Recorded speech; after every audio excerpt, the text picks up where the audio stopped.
ബഹുമാനപൂർവം ഷാഫി ബാക്കവി ചാലിയം ഉസ്താദ് അവറുകളെ ആദരപൂർവം പ്രഭാഷണത്തിനായി ക്ഷണിക്കുകയാണ്.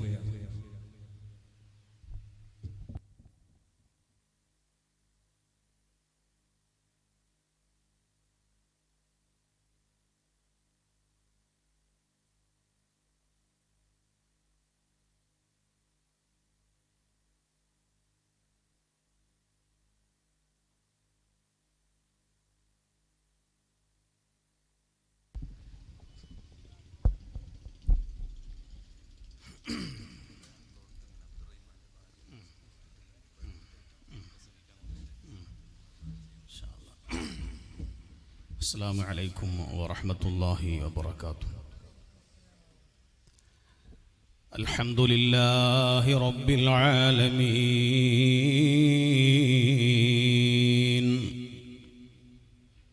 نحمده ونستعينه ونؤمن به ونتوكل عليه، ونعوذ بالله من شرور أنفسنا ومن سيئات أعمالنا. من يهده الله فلا مضل له، ومن يضلله فلا هادي له. نشهد أن لا إله إلا الله وحده لا شريك له، ونشهد أن سيدنا محمدا عبده ورسوله، أرسله بالهدى ودين الحق ليظهره على الدين كله ولو كره المشركون. اللهم صل وسلم وبارك على رسولك سيدنا محمد وعلى آل سيدنا ومولانا محمد، كما صليت وسلمت وباركت على إبراهيم وعلى آل إبراهيم في العالمين إنك حميد مجيد.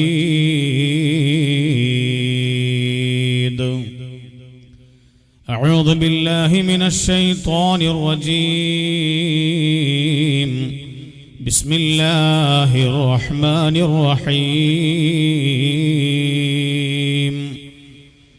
ولنبلونكم بشيء من الخوف والجوع ونقص من الأموال والأنفس والثمرات وبشر الصابرين. صدق الله مولانا العظيم، صدق وبلغ رسوله النبي الكريم، ونحن على ذلك من الشاهدين الشاكرين، والحمد لله رب العالمين. صلى الإله على ابن عبد الله ذي خلق بنصر الله كان عظيما، فضلا غليظا لم يكن بل لينا، برا رؤوف المؤمنين رحيما. صلوا عليه وسلموا تسليما. ഏറ്റവും ആദരവും സ്നേഹവും നിറഞ്ഞ വന്ദരായ സയ്യിദ് അവറുകൾ, ഞാൻ ഏറ്റവും സ്നേഹിക്കുന്ന പണ്ഡിതനും വളരെയേറെ സൂക്ഷ്മതയുള്ള ജീവിതം നയിക്കുകയും ചെയ്യുന്ന വന്ദരായ പൂവൽ മുഹമ്മദ് ഉസ്താദ്, അള്ളാഹു ആഫിയത്തുള്ള ദീർഘായുസ്സ് നൽകി അനുഗ്രഹിക്കുമാറാകട്ടെ. മറ്റു ഉലമാക്കൾ, സ്നേഹമുള്ള മുതഅല്ലിമീങ്ങൾ, മുഅ്മിനീങ്ങൾ, സഹോദരിമാർ, അള്ളാഹു നമ്മുടെ ഈ സംഗമം അവൻ പൊരുത്തപ്പെട്ടതായി സ്വീകരിക്കുകയും നമ്മിൽ നിന്നും മരണപ്പെട്ടു പോയ എല്ലാ ആളുകൾക്കും അല്ലാഹു മഗ്ഫിറത്തും റഹ്മത്തും നൽകി അവരെല്ലാവരും കിടക്കുന്ന മണ്ണറ അല്ലാഹു പൊന്നറയാക്കി കൊടുക്കുമാറാകട്ടെ. ദീനിന്റെ ഖിദ്മത്തിലായി അല്ലാഹു നമുക്കെല്ലാവർക്കും ആഫിയത്തുള്ള ദീർഘായുസ്സ് നൽകി അനുഗ്രഹിക്കുമാറാകട്ടെ. ബഹുമാനികളെ, വളരെ സാരവത്തായ ഉപദേശം ഒന്നരായ കാട്ടിപ്പാറ സഖാഫി ഉസ്താദ് അവർകൾ നമുക്ക് നൽകി. ഇനി സുദീർഘമായ ഒരു ഭാഷണം ഭൂഷണമല്ലെന്ന് എനിക്കറിയാം. വളരെ കുറഞ്ഞ വാക്കുകൾ സംസാരിച്ചുകൊണ്ട് ഇൻഷാ അല്ലാഹ് പെട്ടെന്ന് അവസാനിപ്പിക്കും. സദസ്സിലിരിക്കുന്ന ധാരാളം ആളുകൾ, പലരുടെയും മുഖപരിചയം എനിക്കുണ്ട്. പലരെയും വ്യക്തമായി തന്നെ അറിയുന്നവരും ഈ കൂട്ടത്തിലുണ്ട്. അല്ലാഹു തആല നമ്മെ എല്ലാവരെയും സ്വർഗത്തിൽ ഒരുമിച്ച് കൂട്ടുന്ന ബന്ധങ്ങളാക്കി അല്ലാഹു മാറ്റുമാറാകട്ടെ. മുഅ്മിനീങ്ങളെ, അല്ലാഹുവിൻ്റെ അനുഗ്രഹങ്ങളെ സംബന്ധിച്ച് പറയാനും എണ്ണിക്കണക്കാക്കാനും നമ്മക്കൊണ്ട് സാധ്യമല്ല. അല്ലാഹു എനിക്ക് ഒരു ഗുണവും ചെയ്തിട്ടില്ല, അല്ലാഹു ഒരു അനുഗ്രഹവും എനിക്ക് ചെയ്തിട്ടില്ല എന്ന് പലപ്പോഴും അറിഞ്ഞും അറിയാതെയും നമ്മുടെ നാവിൽ നിന്ന് വന്നുകൊണ്ടിരിക്കുമ്പോൾ അല്ലാഹു സുബ്ഹാനഹു വ തആല നമുക്ക് നൽകിയ നിഅമത്തുകളും അനുഗ്രഹങ്ങളും ഓരോന്നിനെ സംബന്ധിച്ചുകൊണ്ടും ചിന്തിച്ചാൽ അറ്റം കിട്ടാത്ത നിലക്ക് അല്ലാഹുവിന്റെ നിഅമത്ത് വിശാലമാണ്. വഇൻ തഉദ്ദു നിഅമത്തല്ലാഹി ലാ തുഹ്സുഹാ. അല്ലാഹുവിന്റെ നിഅമത്തിനെ സംബന്ധിച്ചുകൊണ്ട് എണ്ണി പറയാനും അത് കണക്കാക്കാനും സാധ്യമല്ല എന്ന് വിശുദ്ധമായ ഖുർആൻ നമ്മെ ഓർമ്മപ്പെടുത്തുന്നുണ്ട്. ബഹുമാനപ്പെട്ട ഇമാം ഗസാലി റളിയല്ലാഹു അൻഹു വിശ്വാസികളെ വിളിച്ചുകൊണ്ട് പറഞ്ഞു, വിശ്വാസികളെ, അല്ലാഹുവിന്റെ നിഅമത്തിനെ സംബന്ധിച്ചുകൊണ്ട് പഠിക്കാനും അറിയാനും നമ്മുടെ രണ്ട് കൈകളിലേക്ക് ചിന്തിച്ചാൽ തന്നെ എത്ര നിഅമത്തുകളാണ് അല്ലാഹു നമുക്ക് നൽകിയത്. ഈ കാണുന്ന രണ്ട് കൈകൾ, ഈ കൈകളിലെ വിരലുകൾ അല്ലാഹു സുബ്ഹാനഹു വ തആല 10 വിരലുകളെയും വേറെ വേറെ തന്നെ പടച്ചതുകൊണ്ട് മത്സ്യത്തിലെ മുള്ള് നീക്കം ചെയ്തുകൊണ്ട് മത്സ്യം കഴിക്കാൻ, ഭക്ഷണം കഴിക്കാൻ അല്ലാഹു നമ്മെ സഹായിച്ചു. ഈ വിരലുകൾ ഒട്ടിച്ചേർന്നിട്ട് അങ്ങനെ തന്നെയാണ് പടച്ചിരുന്നത് എങ്കിൽ ഭക്ഷണം കഴിക്കുമ്പോൾ മത്സ്യത്തിലെ മുള്ള് നീക്കം ചെയ്തുകൊണ്ട് ഭക്ഷണം കഴിക്കാൻ നമ്മെക്കൊണ്ട് സാധിക്കുമായിരുന്നില്ല. ഈ വിരലുകൾ ഇങ്ങനെ പിടിച്ചാൽ ഇറുക്കയാണ്, ഇങ്ങനെ പിടിച്ചാൽ മറ്റൊന്നാണ്, ഇങ്ങനെ പിടിച്ചാൽ കോരിയാണ് എന്നിങ്ങനെ ഗസാലി ഇമാം പറഞ്ഞുകൊണ്ട് പറയുകയാണ്, ഈ വിരലുകൾ എത്രയോ മുകളിലേക്ക് ഈ കൈകൾ പൊങ്ങുകയാണ്, ഈ കൈകൾ നമ്മെക്കാളും എത്രയോ താഴേക്ക് ഈ കൈ താഴുകയാണ്. അടുക്കളയിൽ ജോലി ചെയ്തുകൊണ്ടിരിക്കുന്ന സഹോദരിമാർ കത്തിയാളിക്കൊണ്ടിരിക്കുന്ന അടുപ്പത്തേക്ക് ഭക്ഷണം പാകം ചെയ്യാൻ വേണ്ടി പാത്രം എടുത്തു വെക്കുമ്പോൾ അടുപ്പിൽ നിന്ന് ശരീരത്തിലേക്ക് ചൂട് ഏൽക്കാതിരിക്കാൻ ഈ രണ്ട് കൈകൾ നമ്മെ സഹായിക്കുകയാണ്. പാകം ചെയ്തു വന്നിരിക്കുന്ന ഭക്ഷണപാത്രം അടുപ്പിൽ നിന്ന് താഴേക്ക് ഇറക്കി വെക്കാൻ, ശരീരത്തിലേക്ക് ചൂട് ഏൽക്കാതെ തന്നെ എടുത്തു വെക്കാൻ ഈ രണ്ട് കൈകൾ നമ്മെ സഹായിക്കുകയാണ്. ഗസാലി ഇമാം പറയുന്നു, ഇങ്ങനെ ചിന്തിച്ചാൽ അല്ലാഹുവിന്റെ നിഅമത്ത് എണ്ണി പറയാനും കണക്കാക്കാനും നമ്മെക്കൊണ്ട് സാധ്യമല്ല. മുഅ്മിനീങ്ങളെ, എന്നാൽ ഈ കൈകളെ കൊണ്ട് കുറെ സമയം ജോലി ചെയ്താൽ ഈ കൈ ക്ഷീണിച്ചു പോകും. ഈ കൈകളെ കൊണ്ട് കുറെ സമയം ജോലി ചെയ്താൽ കൈകൾ കടഞ്ഞു പോകും, തളർന്നു പോകും. കാലുകളെ കൊണ്ട് കുറെ നടന്നാൽ കാലുകൾ ക്ഷീണിച്ചു പോകും. ശരീരം കൊണ്ട് കുറെ ജോലി ചെയ്താൽ ശരീരം ക്ഷീണിച്ചു പോകും. അതേ സമയത്ത് നിങ്ങൾ ചിന്തിച്ചിട്ടുണ്ടോ എന്നറിയില്ല, ഗസാലി ഇമാം പറയുന്നു, ഒരു 2 മണിക്കൂർ ഒരാൾ പ്രസംഗിക്കുമ്പോൾ ആ 2 മണിക്കൂർ പ്രസംഗിക്കുന്നത് കൈകളെ കൊണ്ടല്ല, ആ 2 മണിക്കൂർ പ്രസംഗിക്കുന്നത് കാലുകളെ കൊണ്ടല്ല, 2 മണിക്കൂർ നാവ് കൊണ്ടാണ് സംസാരിക്കുന്നത്. നാവിട്ടടിച്ചിട്ടാണ് സംസാരിച്ചു കൊണ്ടിരിക്കുന്നത്. 2 മണിക്കൂർ സംസാരിച്ച് പ്രസംഗം കഴിയുമ്പോൾ പ്രസംഗിച്ച ഉസ്താദിന്റെ നാവിന് ക്ഷീണം വരുന്നില്ല. 2 മണിക്കൂർ പ്രസംഗിച്ചു നോക്കുമ്പോ നാവ് തളരുന്നില്ല, നാവ് കടയുന്നില്ല, നാവിന് യാതൊരു കംപ്ലൈന്റുമില്ല. പക്ഷേ സംസാരിച്ചയാളുടെ കൈകളാണ് ക്ഷീണിക്കുന്നത്, സംസാരിച്ചയാളെ കാലുകളാണ് കടഞ്ഞു പോകുന്നത്, സംസാരിച്ചവന്റെ ശരീരമാണ് ക്ഷീണിക്കുന്നത്, നാവിന് തകരാറില്ല. എന്തേ കാര്യമെന്നറിയുമോ? അഷ്റഫുൽ ഖൽഖ് മുഹമ്മദുർ റസൂലുള്ളാഹി സ്വല്ലല്ലാഹു അലൈഹി വസല്ലമ തങ്ങൾ പഠിപ്പിച്ചത് ഇമാം ഗസാലി തങ്ങൾ എടുത്തുദ്ധരിക്കുകയാണ്. റബ്ബ് സുബ്ഹാനഹു വ തആല ഈ വായയിൽ ഉമിനീര് സംവിധാനിച്ചതുകൊണ്ട് നമ്മുടെ നാവ് ക്ഷീണിക്കുന്നില്ല. വായയിലെങ്ങാനും ഉമിനീര് റബ്ബ് സുബ്ഹാനഹു വ തആല സ്ഥാപിച്ചില്ലായിരുന്നുവെങ്കിൽ സംസാരിക്കാൻ എന്നെ കൊണ്ട് കഴിയുമോ? സംസാരിച്ചു പൂർത്തിയാക്കാൻ നമ്മെ കൊണ്ട് കഴിയുമോ? ഭക്ഷണം കഴിക്കാൻ നമ്മെ കൊണ്ട് കഴിയുമോ? കഴിച്ച ഭക്ഷണം ദഹിച്ചു കിട്ടുമോ? കഴിക്കുന്ന ഭക്ഷണത്തിന്റെ രുചി അറിയുമോ? അതുകൊണ്ടാണ് നബി സല്ലല്ലാഹു അലൈഹി വസല്ലമ തങ്ങൾ പറഞ്ഞത്, ഭക്ഷണം കഴിക്കുമ്പോൾ ശരിക്ക് ചവച്ചിറക്കണം, ശരിക്ക് ഉമിനീരുമായൊന്ന് കൂടിക്കലരണം, സാവകാശം ഭക്ഷിക്കണം. ഉമിനീരുമായി ശരിക്കൊന്ന് കൂടിക്കലർന്ന ഭക്ഷണം നിന്റെ വയറ്റിലെത്തിയാൽ പെട്ടെന്ന് ദഹിച്ചു കിട്ടുകയാണ്. ഉമിനീരുമായി കൂടിക്കലരാത്ത ഭക്ഷണം വയറ്റിലെത്തിയാൽ ദഹിച്ചു കിട്ടാൻ വളരെ പ്രയാസപ്പെടുകയാണ്. എന്നാൽ മുഅ്മിനീങ്ങളെ, ഇത്രയും അധികം ഉമിനീര് റബ്ബ് സുബ്ഹാനഹു വ തആല നമ്മുടെ വായയിൽ സംവിധാനിച്ചപ്പോൾ ഈ 10 കണക്കിന് ഉമിനീരിന്റെ ടാങ്ക് കണ്ടവരുണ്ടോ?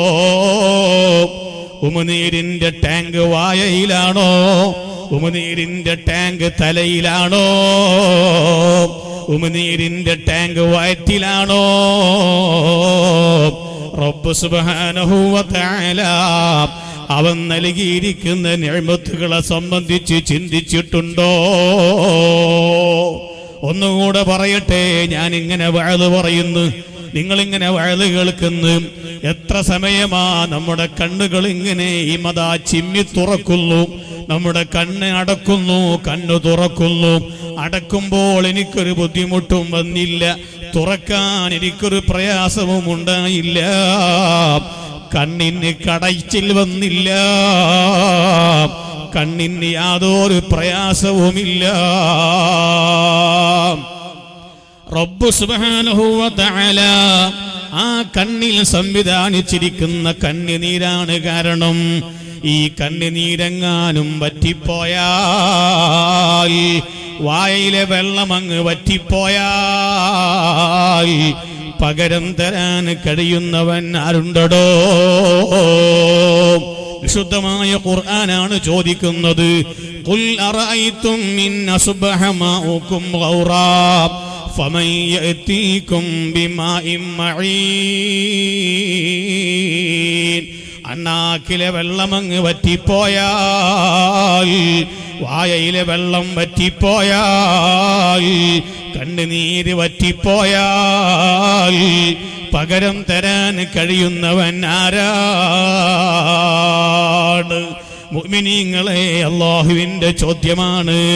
അതുകൊണ്ട് തന്നെ റബ്ബ് സുബ്ഹാനഹു വ തആല അവൻ നൽകിയിരിക്കുന്ന നിഅമത്തുകൾ എത്രയാണ്, അതേ സംബന്ധിച്ച് ചിന്തിച്ചാലുണ്ടോ അറ്റം കിട്ടുള്ളൂ, അതേ സംബന്ധിച്ച് പറഞ്ഞാലുണ്ടോ പറഞ്ഞു തീർക്കാൻ കഴിയുള്ളൂ.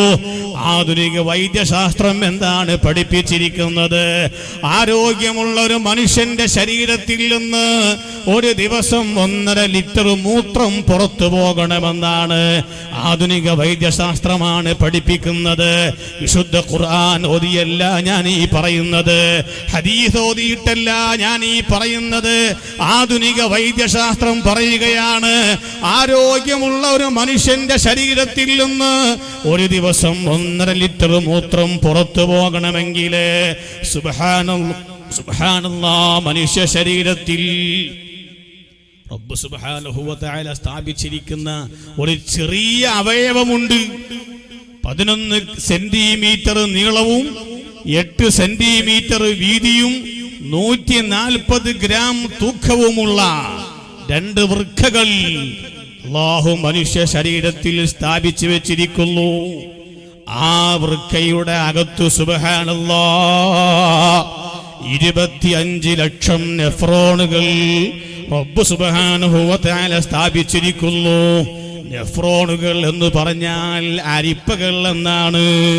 മംഗലാപുരം ഹോസ്പിറ്റലിലോ കാസർഗോഡ് ഹോസ്പിറ്റലിലോ വൃക്കയെ പരിശോധിക്കുന്ന സ്പെഷ്യലിസ്റ്റ് ഡോക്ടറെ കാണാൻ ചെന്നാൽ ഡോക്ടറുടെ പേരിന്റെ താഴെ നിങ്ങൾക്ക് എഴുതി കാണാം നെഫ്രോളജിസ്റ്റ് എന്നാണ് എഴുതി കാണുന്നത്. നെഫ്രോളജിസ്റ്റ് എന്ന് പറഞ്ഞാൽ വൃക്ക പരിശോധിക്കുന്ന ഡോക്ടർ എന്നാണ് സാരം. നെഫ്രോളുകൾ എന്ന് പറഞ്ഞാൽ അരിപ്പകൾ എന്നാണ് ഉദ്ദേശിക്കുന്നത്. എത്ര അരിപ്പയാണ് ഈ വൃക്കയുടെ അകത്ത് റബ്ബ് സ്ഥാപിച്ചിരിക്കുന്നത്? 1, 2, 100, 1000 അരിപ്പകളല്ല, 25 ലക്ഷം അരിപ്പകളാണ് ഈ വൃക്കയുടെ അകത്ത് റബ്ബ് സുബ്ഹാനഹു വ തആല സ്ഥാപിച്ചിരിക്കുന്നത്.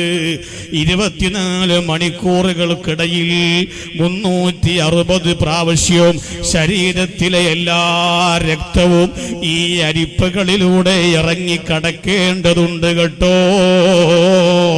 റബ്ബ് സുബ്ഹാനഹു വ തആല മനുഷ്യന്റെ ശരീരത്തിൽ ഓടിക്കൊണ്ടിരിക്കുന്ന എല്ലാ രക്തങ്ങളെയും അതാ ഞരമ്പുകളിലൂടെയാണ് പാസ് ചെയ്തുകൊണ്ടിരിക്കുന്നത്.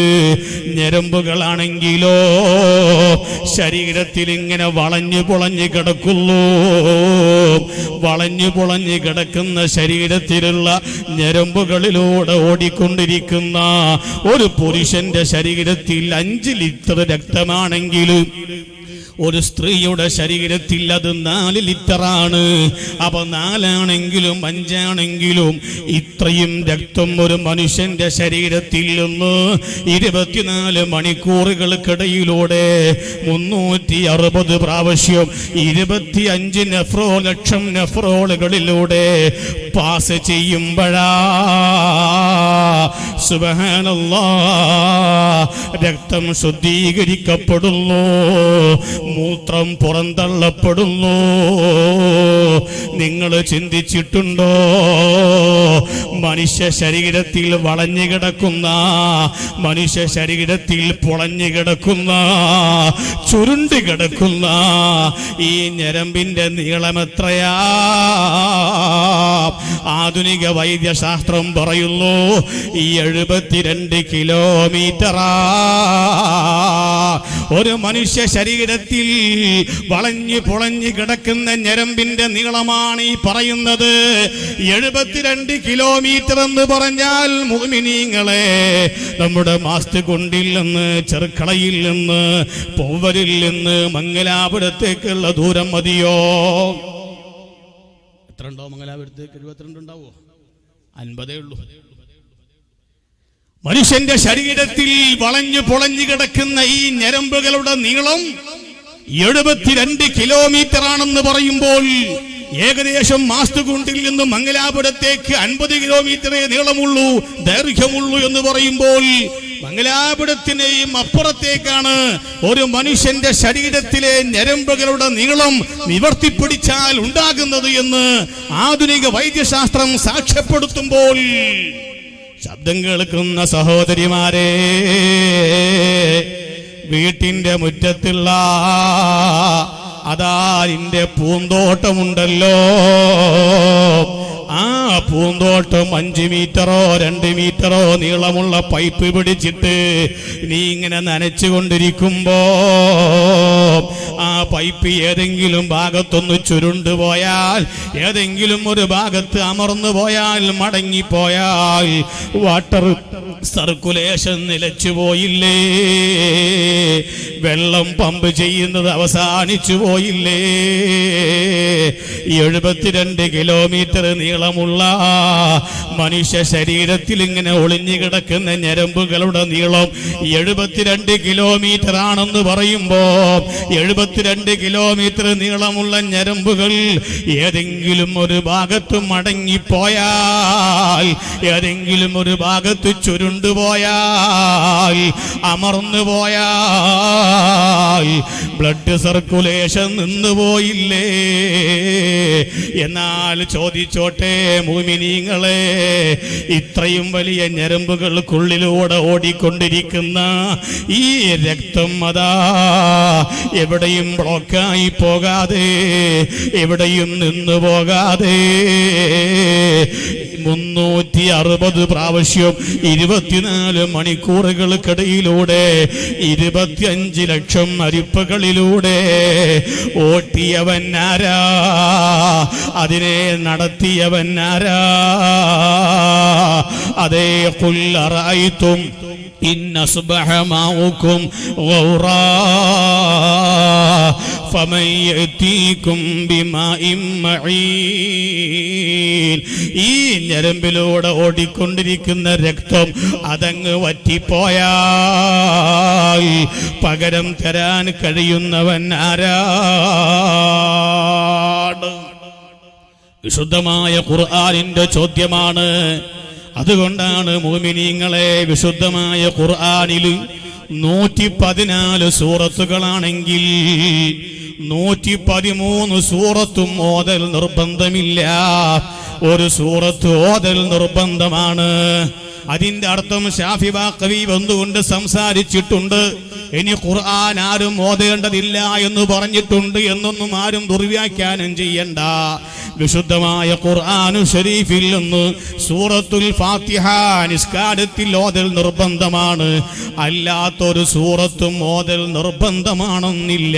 ഓതിയാൽ നല്ലതാണ്, ഓതിയവൻ വിജയിച്ചവനാണ്, ഓതിയവൻ വലിയ സ്ഥാനം അലങ്കരിക്കുന്നവനാണ്. എന്നാൽ 114 സൂറത്തുകളിൽ നിന്ന് ഓതൽ നിർബന്ധമായ സൂറത്തുൽ ഫാത്തിഹ എങ്ങനെയാണ് ആരംഭിക്കുന്നത്? ബിസ്മില്ലാഹിർ റഹ്മാനിർ റഹീം. എല്ലാ സൂറത്തിന്റെയും തുടക്കത്തിൽ ഹെഡ്ലൈനായി അല്ലാഹു തആല പറഞ്ഞ ബിസ്മില്ലാഹിർ റഹ്മാനിർ റഹീം എന്ന ആയത്തങ്ങ് മാറ്റി നിർത്തിയാൽ ഫാത്തിഹ ആരംഭിക്കുന്നത് അൽഹംദുലില്ലാഹി റബ്ബിൽ ആലമീൻ. എല്ലാ മുഅ്മിനീങ്ങളും നിർബന്ധമായും പറഞ്ഞിരിക്കണം അൽഹംദുലില്ലാഹി റബ്ബിൽ ആലമീൻ. റബ്ബ് സുബ്ഹാനഹു വ തആല എന്റെ ഞരമ്പ് ബ്ലോക്കായി പോകാതെ, മടങ്ങി പോകാതെ, ചുരുണ്ടു പോകാതെ, അമർന്നു പോകാതെ, ഈ ബ്ലഡ് സർക്കുലേഷന് ഒരു തകരാറും സംഭവിപ്പിക്കാതെ, അതാ ബ്ലഡ് വേറെയായി മൂത്രം വേറെയായി സജ്ജീകരിച്ച റബ്ബ് അതിനു വേണ്ടി ഞാനൊന്നും ചെയ്തില്ലല്ലോ, അതിനു വേണ്ടി ഞാനൊരു പണിയും എടുത്തിട്ടില്ലല്ലോ. അൽഹംദുലില്ലാഹി റബ്ബിൽ ആലമീൻ. അതുകൊണ്ടാണ് നബി സല്ലല്ലാഹു അലൈഹി വസല്ലമ തങ്ങൾ പറഞ്ഞത്, ഓ മുഅ്മിനീങ്ങളെ, അൽഹംദുലില്ലാഹ് തംലഉൽ മീസാൻ. അൽഹംദുലില്ലാഹ് എന്നുള്ള വാചകം അത് മീസാനാകുന്ന തുലാസ് നിറക്കുന്ന വാചകമാണ്. അൽഹംദുലില്ലാഹ് എന്നൊരിക്കൽ പറഞ്ഞാൽ മീസാനിൽ വളരെ ഭാരം കൂടുന്ന വാചകമാണ്. അതുകൊണ്ട് മുഅ്മിനീങ്ങൾ എപ്പോഴും പറയേണ്ട വാചകമാണ് അൽഹംദുലില്ലാഹി റബ്ബിൽ ആലമീൻ. എന്നാൽ ഞാൻ നിങ്ങളോട് പറയുന്നു, ഞാൻ കൂടുതൽ നേരം സംസാരിക്കുന്നില്ല. ഓ മുഅ്മിനീങ്ങളെ, ശബ്ദം കേൾക്കുന്ന സഹോദരിമാരെ, റബ്ബ് സുബ്ഹാനഹു വ തആല ഈ നിലക്കുള്ള ധാരാളം നിഅ്മത്തുകൾ അല്ലാഹു നമുക്ക് നൽകുമ്പോൾ തന്നെ വിശുദ്ധമായ ഖുർആൻ ആണയിട്ടുകൊണ്ട് പറഞ്ഞൊരു കാര്യമുണ്ട്. വലനബ്ലുവന്നകും ബിശൈഇൻ മിനൽ ഖൗഫി വൽ ജൂഇ വനഖ്സിൻ മിനൽ അംവാലി വൽ അൻഫുസി വസ്സമറാത്ത് വബശ്ശിരിസ് സ്വാബിരീൻ. വലനബ്ലുവന്നകും. ഖുർആൻ വളരെ ശക്തമായ ഭാഷയിലാണ് പഠിപ്പിക്കുന്നത്.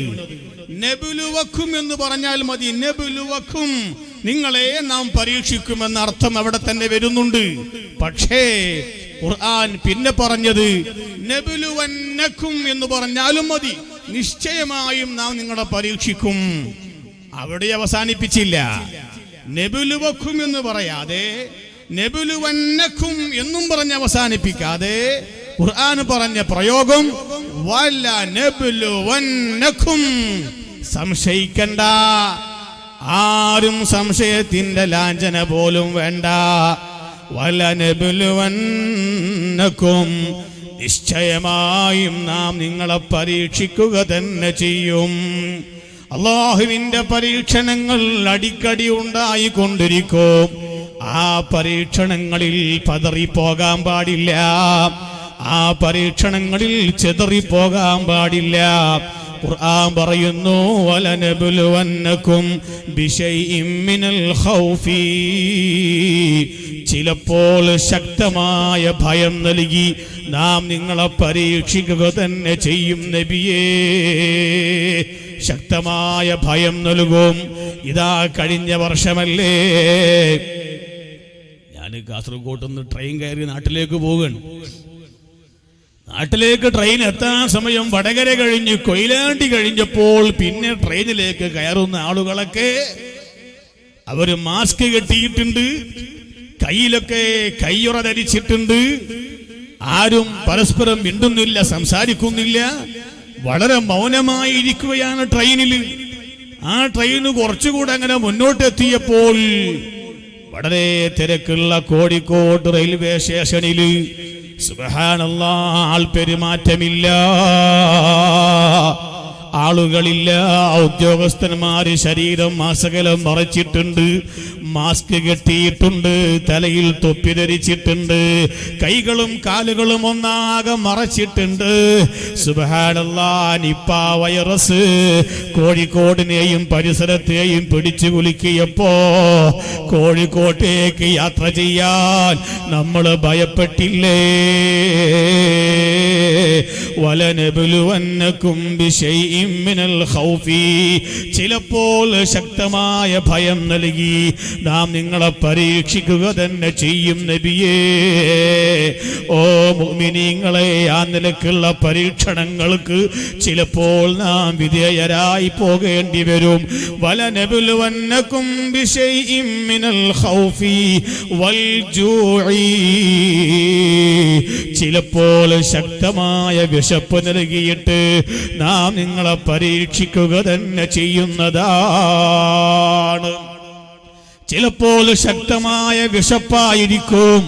സുബ്ഹാനല്ലാഹ്, നബി സല്ലല്ലാഹു അലൈഹി വസല്ലമ തങ്ങൾ പറയുന്നു, എന്നെപ്പോലെ ആദം നബി വിശപ്പ് സഹിക്കേണ്ടി വന്നിട്ടില്ല, എന്നെപ്പോലെ ഇബ്രാഹിം നബി പട്ടിണി കിടക്കേണ്ടി വന്നിട്ടില്ല, എന്നെപ്പോലെ മൂസാ നബി വിശന്നിരിക്കേണ്ടി വന്നിട്ടില്ല. ഏറ്റവും കൂടുതൽ വിശപ്പ് സഹിക്കേണ്ടി വന്നത്, ഏറ്റവും കൂടുതൽ പട്ടിണി കിടക്കേണ്ടി വന്നത് അത് ഞാനാണെന്ന് മുഹമ്മദുർ റസൂലുള്ളാഹ് സ്വല്ലല്ലാഹു അലൈഹി വസല്ലം എല്ലാവർക്കും അറിയാവുന്ന കഥയല്ലേ. നബി സ്വല്ലല്ലാഹു അലൈഹി വസല്ലമ തങ്ങള് ഉറക്കം കിട്ടാതെ രാത്രിയിൽ ഇരുട്ടിന്റെ മറവിൽ വീട്ടിൽ നിന്ന് പുറത്തിറങ്ങി നടക്കേണ്ടി വന്ന സന്ദർഭം അറിയാത്തവരുണ്ടോ? കേൾക്കാത്തവരുണ്ടോ? ഉറക്കം കിട്ടാതെ വീട്ടിൽ നിന്ന് പാതിരാക്ക് വീട്ടിൽ നിന്ന് പുറത്തിറങ്ങി കുറെ അങ്ങ് മുന്നോട്ട് പോയപ്പോ സിദ്ദീഖ് തങ്ങളെ കാണാൻ കഴിഞ്ഞു. ഒന്നുകൂടെ മുന്നോട്ട് പോയപ്പോ ഉമർ ഇബ്നുൽ ഖത്താബ് തങ്ങളെ കാണാൻ കഴിഞ്ഞു. മൂന്നാളുകളും വിശപ്പ് സഹിക്കവയ്യാതെ ഇറങ്ങിയതാണ്. നബി സല്ലല്ലാഹു അലൈഹി വസല്ലമ തങ്ങള് വയറ്റത്ത് 2 കല്ല് വെച്ച് കെട്ടിയിട്ടുണ്ട്. സിദ്ദീഖ് തങ്ങൾ 1 കല്ല് വെച്ച് കെട്ടിയിട്ടുണ്ട്. ഉമർ ഇബ്നുൽ ഖത്താബ് തങ്ങൾ 1 കല്ല് വെച്ച് കെട്ടിയിട്ടുണ്ട്. ഈ സംസാരിക്കുന്ന എനിക്കോ സംസാരം കേൾക്കുന്ന നിങ്ങൾക്കോ വയറ്റത്ത് കല്ല് വെച്ച് കെട്ടിയാൽ വിശപ്പടങ്ങുമോ? അതറിയില്ല, ചിന്തിക്കാൻ കഴിയുന്നില്ല, അത് മനസ്സിലാക്കാൻ നമ്മെ കൊണ്ട് കഴിയുന്നില്ല.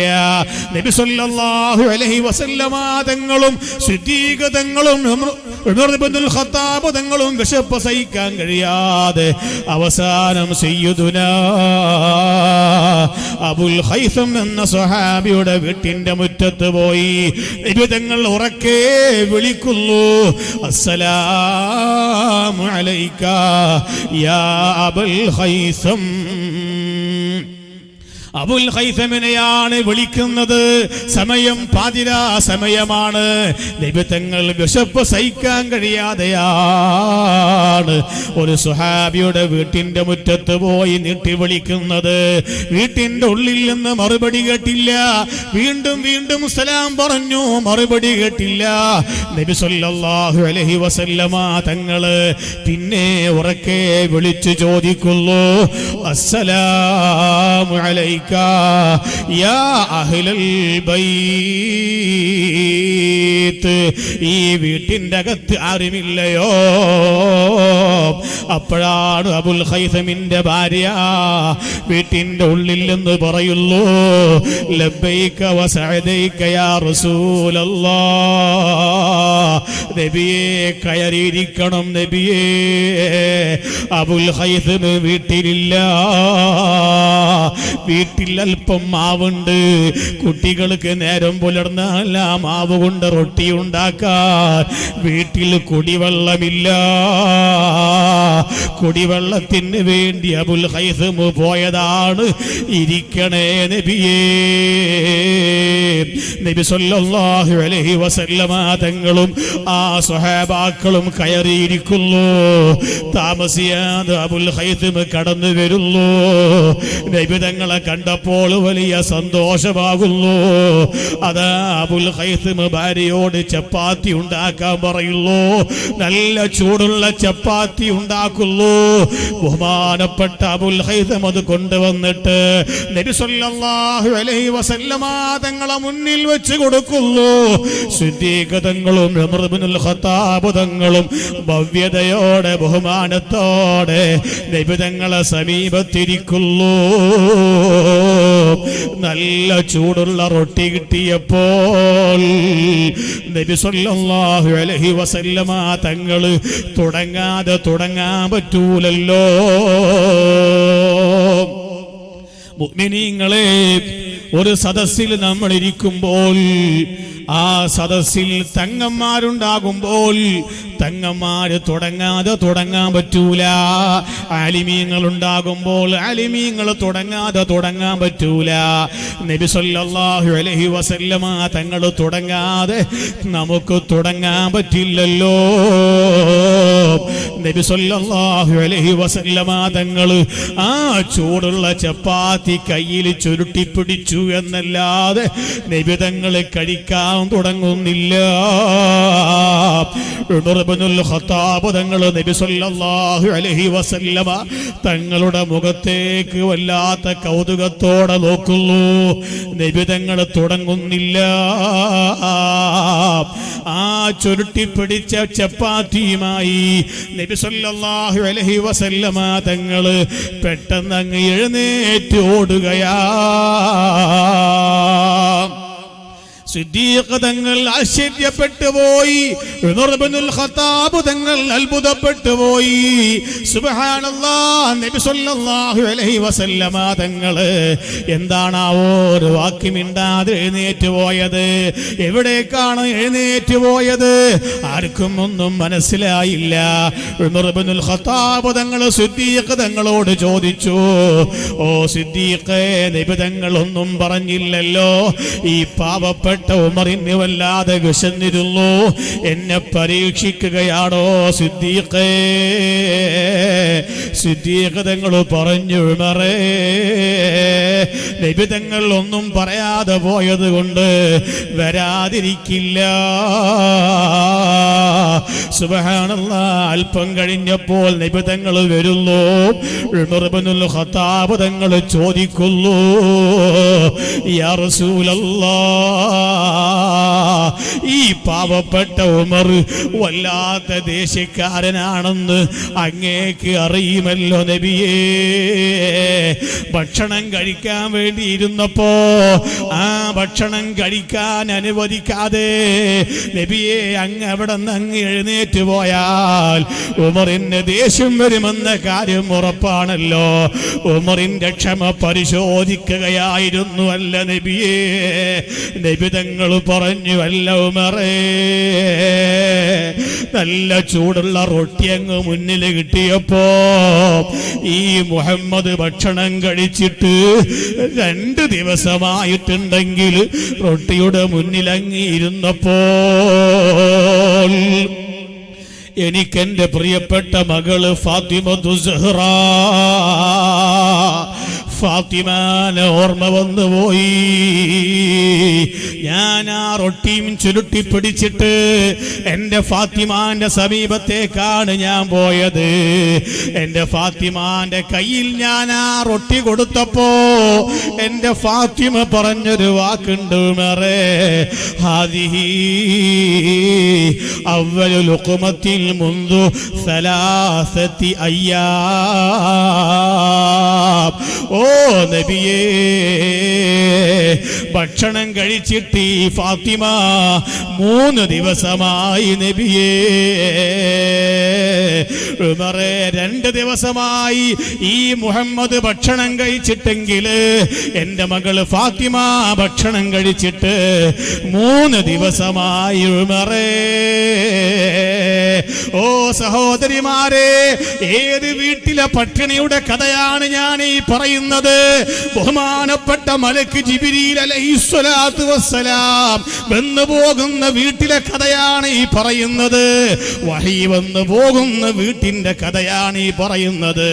സുബ്ഹാനല്ലാഹ്, മാലാക്കമാര് വന്നു പോകുന്ന വീടിന്റെ കഥയല്ലേ ഞാൻ ഈ പറയുന്നത്? അഷ്റഫുൽ ഖൽഖ് മുഹമ്മദ് മുസ്തഫ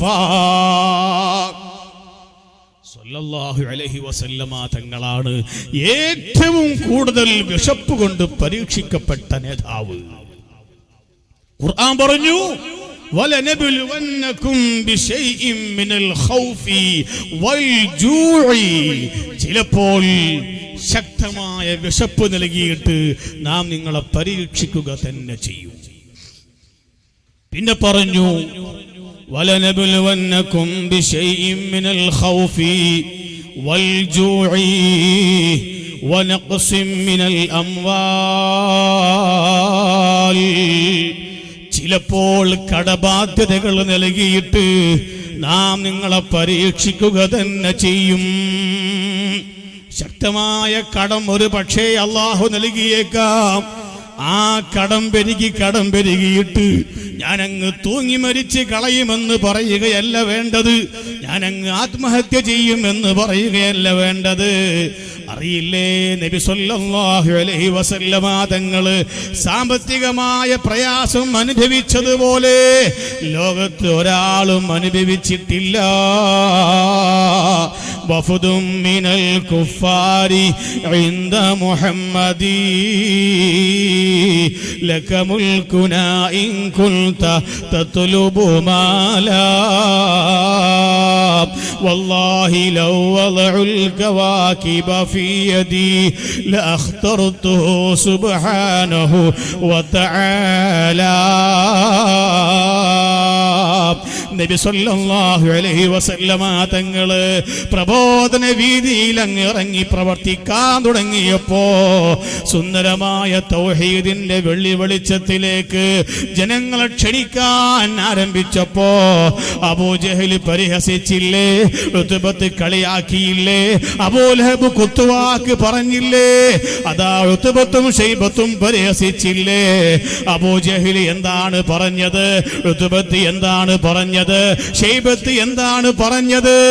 ഓ മുഹമ്മദ്, ചില്ലിക്കാശിന് വകയില്ലാത്ത മുഹമ്മദ്, ബാപ്പയില്ലാത്ത മുഹമ്മദ്, ചെറ്റക്കുറയിൽ താമസിക്കുന്ന മുഹമ്മദ്, കട്ടപ്പുറയിൽ താമസിക്കുന്ന മുഹമ്മദ്, സാമ്പത്തിക ശേഷിയില്ലാത്ത മുഹമ്മദ്, നീ ഒരു പുതിയ മതം കൊണ്ടുവന്നിട്ട് ഈ മതം ആരോട് പറഞ്ഞിട്ട് ആരെ കിട്ടാനാണ് മുഹമ്മദ്? കയ്യിൽ കാശില്ലാത്തവൻ കാര്യം പറഞ്ഞാൽ ആരെ കേൾക്കാനാണ് മുഹമ്മദ് സല്ലല്ലാഹു അലൈഹി വസല്ലം? സല്ലല്ലാഹു അലൈഹി വസല്ലം തങ്ങൾക്ക് അത് വലിയ പ്രയാസം ഉണ്ടാക്കി. അബൂജഹലിന്റെ ആക്ഷേപം. ബാപ്പയില്ലാത്തവൻ എന്ന് പറഞ്ഞു, ചെറ്റക്കൂരയിൽ താമസിക്കുന്നവൻ എന്ന് പറഞ്ഞു, സാമ്പത്തിക ശേഷിയില്ലാത്തവൻ എന്ന് പറഞ്ഞു. നബി സല്ലല്ലാഹു അലൈഹി വസല്ലം തങ്ങൾക്ക് അത് വലിയ മനപ്രയാസമുണ്ടാക്കി. നബി തങ്ങൾ അബൂജഹലിന്റെയും അബൂലഹബിന്റെയും ഉത്ബത്തിന്റെയും ശൈബത്തിന്റെയും വാക്ക് കേട്ട് ഒരു നിമിഷം അന്ധാളിച്ചു പോയി. നബി സല്ലല്ലാഹു അലൈഹി വസല്ലം തങ്ങൾ അങ്ങ് കരയാൻ തുടങ്ങി. കരഞ്ഞ് കരഞ്ഞ് കലങ്ങിയ കണ്ണുകളോടെ നബി സല്ലല്ലാഹു അലൈഹി വസല്ലം തങ്ങൾ മുന്നോട്ട് പോകുമ്പോഴാണ് 80 വയസ്സ് പ്രായമുള്ള വടിയും കുത്തിപ്പിടിച്ച് ദൂരെ നിന്ന് വരുന്നൊരു ഉമ്മാനെ കാണുന്നു. ആരാണ് ആ ഉമ്മ? ഉമ്മി ബഅദ ഉമ്മി ഫാത്തിമ ബിൻത് അസദ്. എന്റെ ഉമ്മാക്ക് ശേഷം അല്ലാഹു എനിക്ക് തന്ന ഉമ്മയാണ് ഫാത്തിമ ബിൻത് അസദ്. ആ ഉമ്മാനെ കാണുന്നു. ഉമ്മ ചോദിക്കുന്നു, മോനെ, റോസാപ്പൂ പോലെയുള്ള മോന്റെ മുഖമെല്ലാം ചുവന്നു തൊടുത്തിരിക്കുന്നു. മോനെന്തിനാണ് കരയുന്നത്? മോനെന്തിനാണ് കരഞ്ഞത്? നബി തങ്ങൾ പറഞ്ഞു, ഉമ്മ, ബാപ്പയില്ലാത്തവൻ എന്ന് പറഞ്ഞ് അബൂജഹൽ കുറ്റപ്പെടുത്തിയപ്പോ, കാശില്ലാത്തവൻ എന്ന് പറഞ്ഞ് ഉത്ബത്ത് പരിഹസിച്ചപ്പോ, സാമ്പത്തിക ശേഷിയില്ലാത്തവന് കാര്യം പറഞ്ഞിട്ട് ആര് കേൾക്കാനാണെന്ന് എന്നെ ആക്ഷേപിച്ചപ്പോ, ഓ ഉമ്മ, സങ്കടം പറയാൻ ബാപ്പയില്ലല്ലോ, സങ്കടം കേൾക്കാൻ ഉമ്മയില്ലല്ലോ, സാമ്പത്തിക ശേഷിയില്ലല്ലോ. അബൂജഹൽ ആള് മോശക്കാരനാണെങ്കിലും അബൂലഹബ് മോശക്കാരനാണെങ്കിലും അവര് പറഞ്ഞ കാര്യം ശരിയാണല്ലോ ഉമ്മ. സാമ്പത്തിക ശേഷിയില്ലാത്തവന് ആർക്ക് വേണം? സാമ്പത്തികമായി കഴിവില്ലാത്തവന് കാര്യം പറഞ്ഞാൽ ആര് കേൾക്കാനാണ്? അതുകൊണ്ട് ഉമ്മ, നല്ലൊരു ജോലി ചെയ്യണമെന്നുണ്ട്, അങ്ങനെ അല്പം കാശുണ്ടാക്കണമെന്നുണ്ട്. പക്ഷേ അതിന് മുതലിറക്കാൻ കയ്യിൽ കാശില്ലല്ലോ, പോയി ചോദിക്കാൻ ആരുമില്ലല്ലോ. അപ്പോഴാണ് പ്രായമുള്ള ഉമ്മ തന്റെ കാതിൽ കിടന്നൊരു സ്വർണ്ണാഭരണം ഉണ്ടായിരുന്നു. ഭർത്താവ് ചോദിച്ചിട്ട് കൊടുക്കാത്ത സ്വർണ്ണാഭരണം, മക്കള് ചോദിച്ചിട്ട് കൊടുക്കാത്ത സ്വർണ്ണാഭരണം, ആ സ്വർണ്ണാഭരണം അഴിച്ചിട്ട് നബി സല്ലല്ലാഹു അലൈഹി വസല്ലമ തങ്ങളുടെ കൈവെള്ളയിൽ വെച്ച് കൊടുത്തിട്ട് പറഞ്ഞു, മോനെ മുഹമ്മദേ, അത് വിറ്റ് കിട്ടിയ കാശ് കൊണ്ട് മോനെ കച്ചവടം ചെയ്തോ. മുഅ്മിനീങ്ങളെ, നബി സല്ലല്ലാഹു അലൈഹി വസല്ലമ തങ്ങളെ കൈകളിലേക്ക് ആദ്യമായി സംഭാവന കൊടുത്തതാരാ? ഇസ്ലാമിന് വേണ്ടി ആദ്യമായി കാതിൽ കിടക്കുന്ന ചിറ്റഴിച്ചു കൊടുത്തതാരാ? ഒരു പെണ്ണാണ് കേട്ടോ. അതാ ഫാത്തിമ ബിൻത് അസദ് എന്ന ഉമ്മയാണ്. ചുരുക്കി പറയട്ടെ, ആ ഉമ്മ നബി സല്ലല്ലാഹു അലൈഹി വസല്ലമ തങ്ങൾ പിൽക്കാലത്ത് മക്കയിൽ നിന്ന് മദീനത്തേക്ക് ഹിജ്റ പോയപ്പോ ആ ഉമ്മയും ഹിജ്റ പോയിരുന്നു. താമസിയാതെ മദീനയിൽ വെച്ച് ആ ഉമ്മ മരണപ്പെട്ടു പോയി. ജനാസ പള്ളിയിൽ കൊണ്ടുവന്നിരിക്കുന്നു. നബി തങ്ങൾ ഇമാമൊന്നും നിസ്കരിക്കുന്നു. സ്വഹാബത്ത് മറവ് ചെയ്യാൻ വേണ്ടി മയ്യത്ത് കട്ടിലും കൊണ്ടുപോകുന്നു. സുബ്ഹാനല്ലാഹ്, മയ്യത്ത് കട്ടില് അതാ ഖബറിന്റെ അരികിൽ ഇറക്കി വെക്കുന്നു. മയ്യത്ത് എടുത്ത് ഖബറിലേക്ക് വെക്കാൻ ഒരുങ്ങുന്നു. നബി തങ്ങൾ ഓടി വരുന്നു. നബി തങ്ങൾ വന്നുകൊണ്ട് പറയുന്നു, സ്വഹാബത്തെ മറവ് ചെയ്യല്ലേ, ആ ഉമ്മാനെ ഖബറിലേക്ക് വെക്കല്ലേ.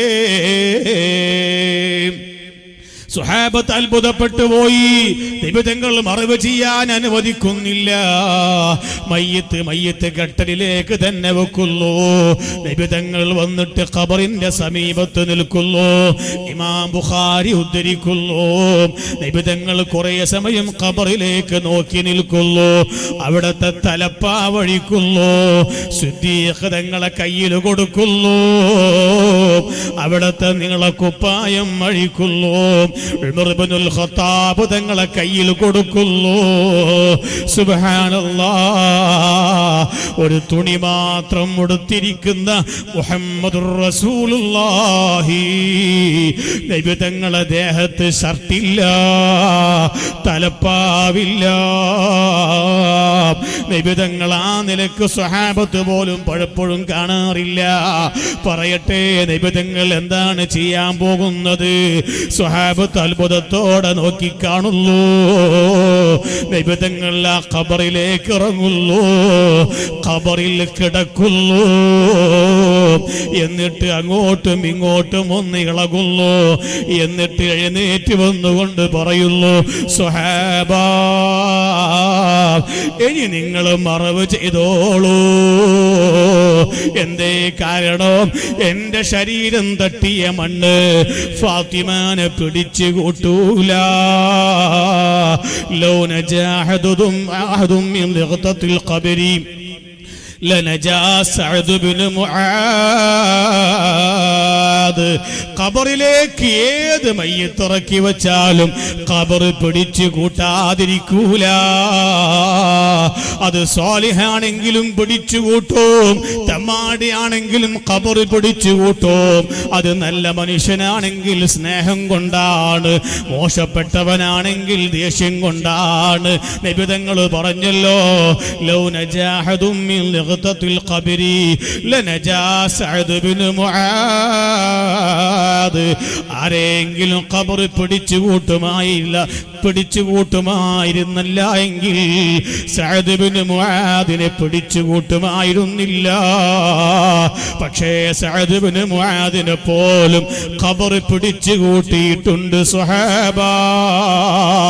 എന്തു പറഞ്ഞുകൊണ്ട് നബി സല്ലല്ലാഹു അലൈഹി വസല്ലമ തങ്ങൾ സ്വഹാബത്തിനോട് പറയുന്നു, എന്റെ ശരീരം തട്ടിയ മണ്ണ് ഇനി ഫാത്തിമാനെ പിടിച്ചു കൂട്ടൂല. ഇനി മറവ് ചെയ്തോളൂ. സ്വഹാബത്ത് മറവ് ചെയ്യുന്നു. നബി സല്ലല്ലാഹു അലൈഹി വസല്ലമ തങ്ങൾ മറവ് ചെയ്ത് പൂർത്തിയായപ്പോ ഖബറിന്റെ സമീപത്ത് വെച്ചുകൊണ്ട് ദുആ ചെയ്യുന്നു. ഇമാം ബുഖാരി ഉദ്ധരിക്കുന്നു, ഖബറിന്റെ അരികിൽ വെച്ച് ദുആ പാടില്ലെന്ന് പറയുന്നവരുണ്ട്.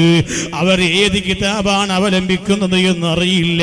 നബി തങ്ങൾ അവിടെ വെച്ചുകൊണ്ട് ദുആ ചെയ്യുന്നു, അല്ലാഹുമ്മ ഗഫിർ ലി ഉമ്മി ബഅദ ഉമ്മി ഫാത്തിമ ബിൻത് അസദ് بحق محمد وبسائر الأنبياء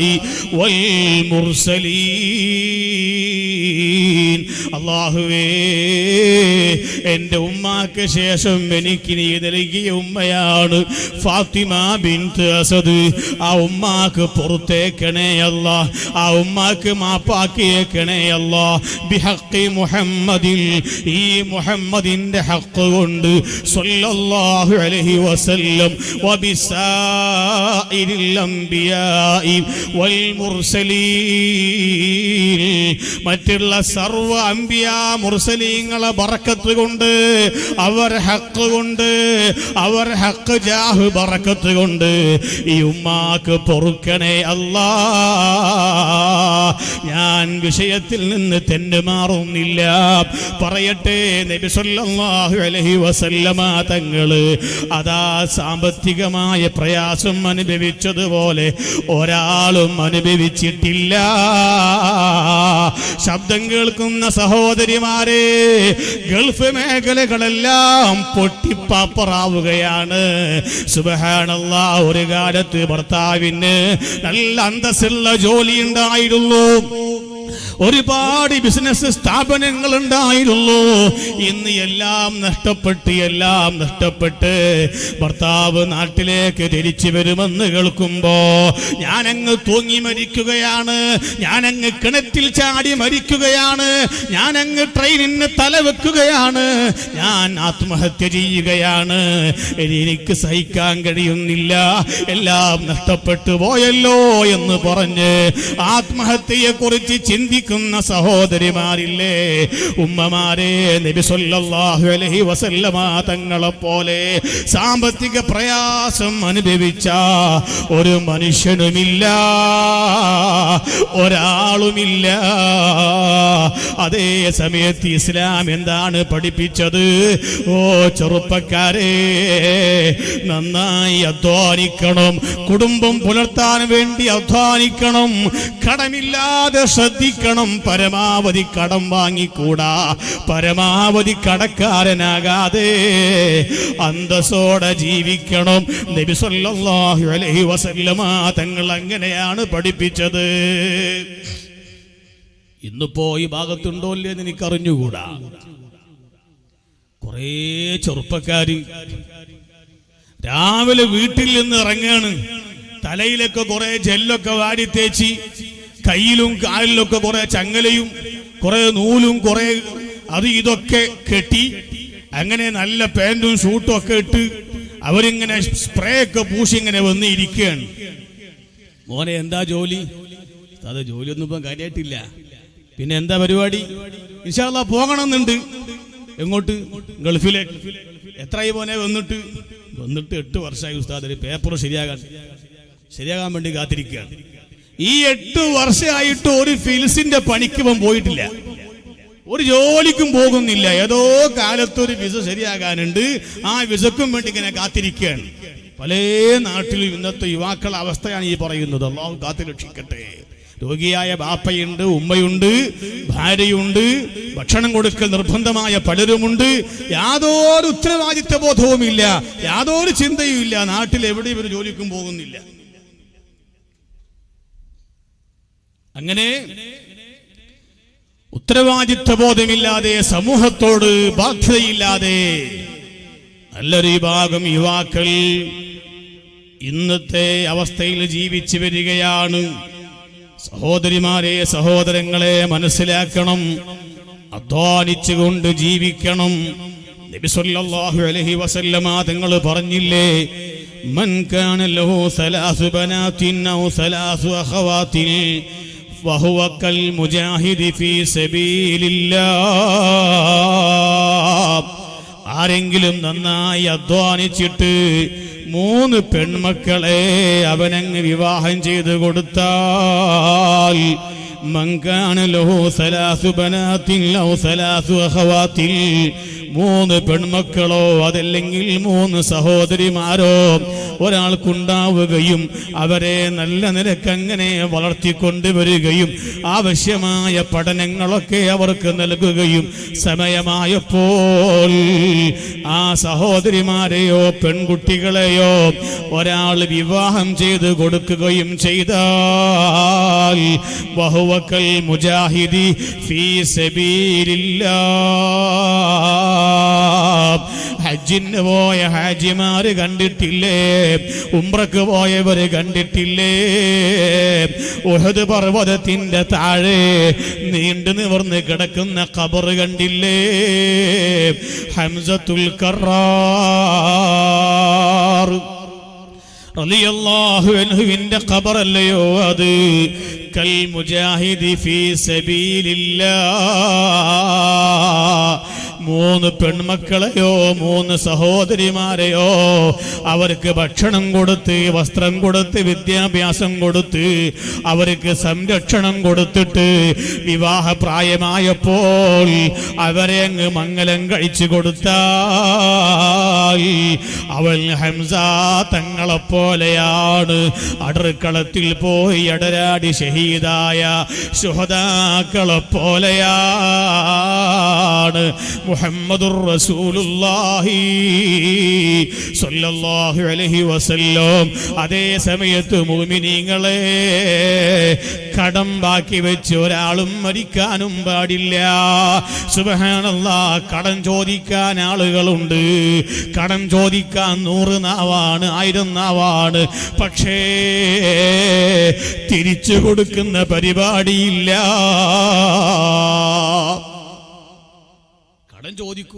കടം ചോദിക്കുമ്പോ നല്ല പുഞ്ചിരിയാണ്, നല്ല സ്നേഹാണ്, 1000 നാവാണ്. പക്ഷേ ചോദിച്ച് വാങ്ങിക്കൊണ്ടുപോയ കാശ് അവധിയും കഴിഞ്ഞ്, അതിന്റെ അപ്പുറത്ത് അവധിയും കഴിഞ്ഞ് ചോദിക്കുമ്പോ പിന്നെ അവന്റെ മറുപടിയൊക്കെ കോലം മാറി. കിട്ടും പോലെ വാങ്ങിക്കോന്നാ പിന്നെ പറയാം. പിന്നെ കിട്ടും പോലെ വാങ്ങിക്കോന്നാണ്. പിന്നെ കശപിശയായി, ഗുലുമാലായി, തെറ്റിയായി, തെറ്റലായി, ചുടിയായി, പിന്നെ പ്രശ്നങ്ങളായി. അതേ സമയം നല്ല ഗൗരവത്തോടെ ചിന്തിക്കണം. നബി സല്ലല്ലാഹു അലൈഹി വസല്ലമ തങ്ങൾ മദീന പള്ളിയിൽ ഏത് മയ്യത്ത് കൊണ്ടുവന്നാലും നിസ്കരിക്കുന്ന മുമ്പ് ചോദിക്കുന്നൊരു ചോദ്യമുണ്ട്. ഹൽ അലാ സാഹിബിക്കും ദൈൻ? ഈ കൊണ്ടുവന്ന് വെച്ചിരിക്കുന്ന ഈ മയ്യത്താകുന്ന നിങ്ങളെ സുഹൃത്തിന് വല്ല കടബാധ്യതയുമുണ്ടോ? കടബാധ്യത ഉണ്ടെന്ന് കേട്ടാൽ നിബിതങ്ങൾ ആരെങ്കിലും ഏറ്റെടുക്കാനുണ്ടോ എന്ന് ചോദിക്കുകയാണ്. ആരും ഏറ്റെടുക്കാനില്ല എന്ന് പറഞ്ഞാൽ നിബിതങ്ങൾ പിന്നെ മയ്യത്ത് നിസ്കരിക്കുന്നില്ല. നിബിതങ്ങൾ പറയുന്നു, സ്വഹാബത്തെ നിങ്ങൾക്ക് നിസ്കരിക്കാം, ഞാൻ നിസ്കരിക്കൂല. കടത്തോടുകൂടെ ഒരാളങ്ങ് മരിച്ചുപോയാൽ അവനെ അല്ലാഹുവിന് വേണ്ട, അവനെ ഖബറിന് വേണ്ട, അവനെ മലക്കുകൾ സ്വീകരിക്കൂല. മുഹമ്മദുർ റസൂലുള്ളാഹി സ്വല്ലല്ലാഹു അലൈഹി വസല്ലം. അതുകൊണ്ടല്ലേ നിബിതങ്ങളുടെ പ്രിയപ്പെട്ട മകള് ഫാത്തിമത്തു സഹ്റ വന്നുകൊണ്ട് നബിയോട് പറയുന്നു, യാ റസൂലല്ലാഹ്, അങ്ങയുടെ നീളക്കുപ്പായത്തിന്റെ 2 പോക്കറ്റിലും ചില്ലറ നാണയത്തുട്ടുകളുടെ ശബ്ദം ഞാൻ കേൾക്കുന്നു. ചില്ലറ നാണയങ്ങൾ ഇങ്ങനെ കുലുങ്ങുന്നു. ഈ പാവപ്പെട്ട ഫാത്തിമാക്ക് ഒരു 25 ഫിൽസ് തരുമോ നബിയേ? 1 രൂപയല്ല ചോദിക്കുന്നത്, 25 ഫിൽസ് കൊടുത്താൽ ഒരു പായ കിട്ടുന്ന കാലമാണ്. 1 രൂപക്ക് 4 പായ കിട്ടുന്ന കാലമാണ്. 25 പൈസക്ക് ഒരു പായ വാങ്ങിത്തരുമോ? നബി തങ്ങൾ ചോദിക്കുന്നു, ഫാത്തിമ എന്തിനാണ് മോളെ പായ? നബി സല്ലല്ലാഹു അലൈഹി വസല്ലമ തങ്ങളോട് ഫാത്തിമ ബീവി പറയുന്നു, നബിയേ, വീട്ടിലാകെ ഉണ്ടായ ഒരു വിരിപ്പാണ്. ആ വിരിപ്പിലാണ് ഞാനും അലിയും കിടന്നുറങ്ങാറുള്ളത്. പക്ഷേ ചിലപ്പോൾ കുതിരകൾക്ക് നല്ല പുല്ല് കഴുകിയിട്ട് മണ്ണാകാതെ ചളിയാകാതെ നല്ല വൃത്തിയുള്ള പുല്ല് കൊടുക്കേണ്ടി വരാറുണ്ട്. അതുപോലെ തന്നെ ഈത്തപ്പഴത്തിന്റെ കുരു, ആ കുരു ഒട്ടകത്തിന്റെ പാലിൽ വേവിച്ചെടുത്തിട്ട് അത് നന്നായി ഉണക്കിയിട്ട് നന്നാക്കി പൊടിച്ചെടുത്തിട്ട് ആ പൗഡർ പലപ്പോഴും കുതിരകൾക്ക് തിന്നാൻ കൊടുക്കേണ്ടി വരാറുണ്ട്. അങ്ങനെ കൊടുക്കുമ്പോ നല്ല വൃത്തിയുള്ള സ്ഥലത്ത് വേണം കുതിരകൾക്ക് കൊടുക്കാൻ. അതുകൊണ്ട് പലപ്പോഴും ഞാനും അലി ഇബ്നു അബീ ത്വാലിബും ഉപയോഗിക്കാറുള്ള വിരിപ്പ്, ആ വിരിപ്പ് വിരിച്ചിട്ടാണ് കുതിരകൾക്ക് പുല്ലിട്ട് കൊടുക്കാറുള്ളത്. ആ വിരിപ്പ് വിരിച്ചിട്ടാണ് കുതിരകൾക്ക് ഈ തൊപ്പന കുരു പൊടിച്ച് കൊടുക്കാറുള്ളത്.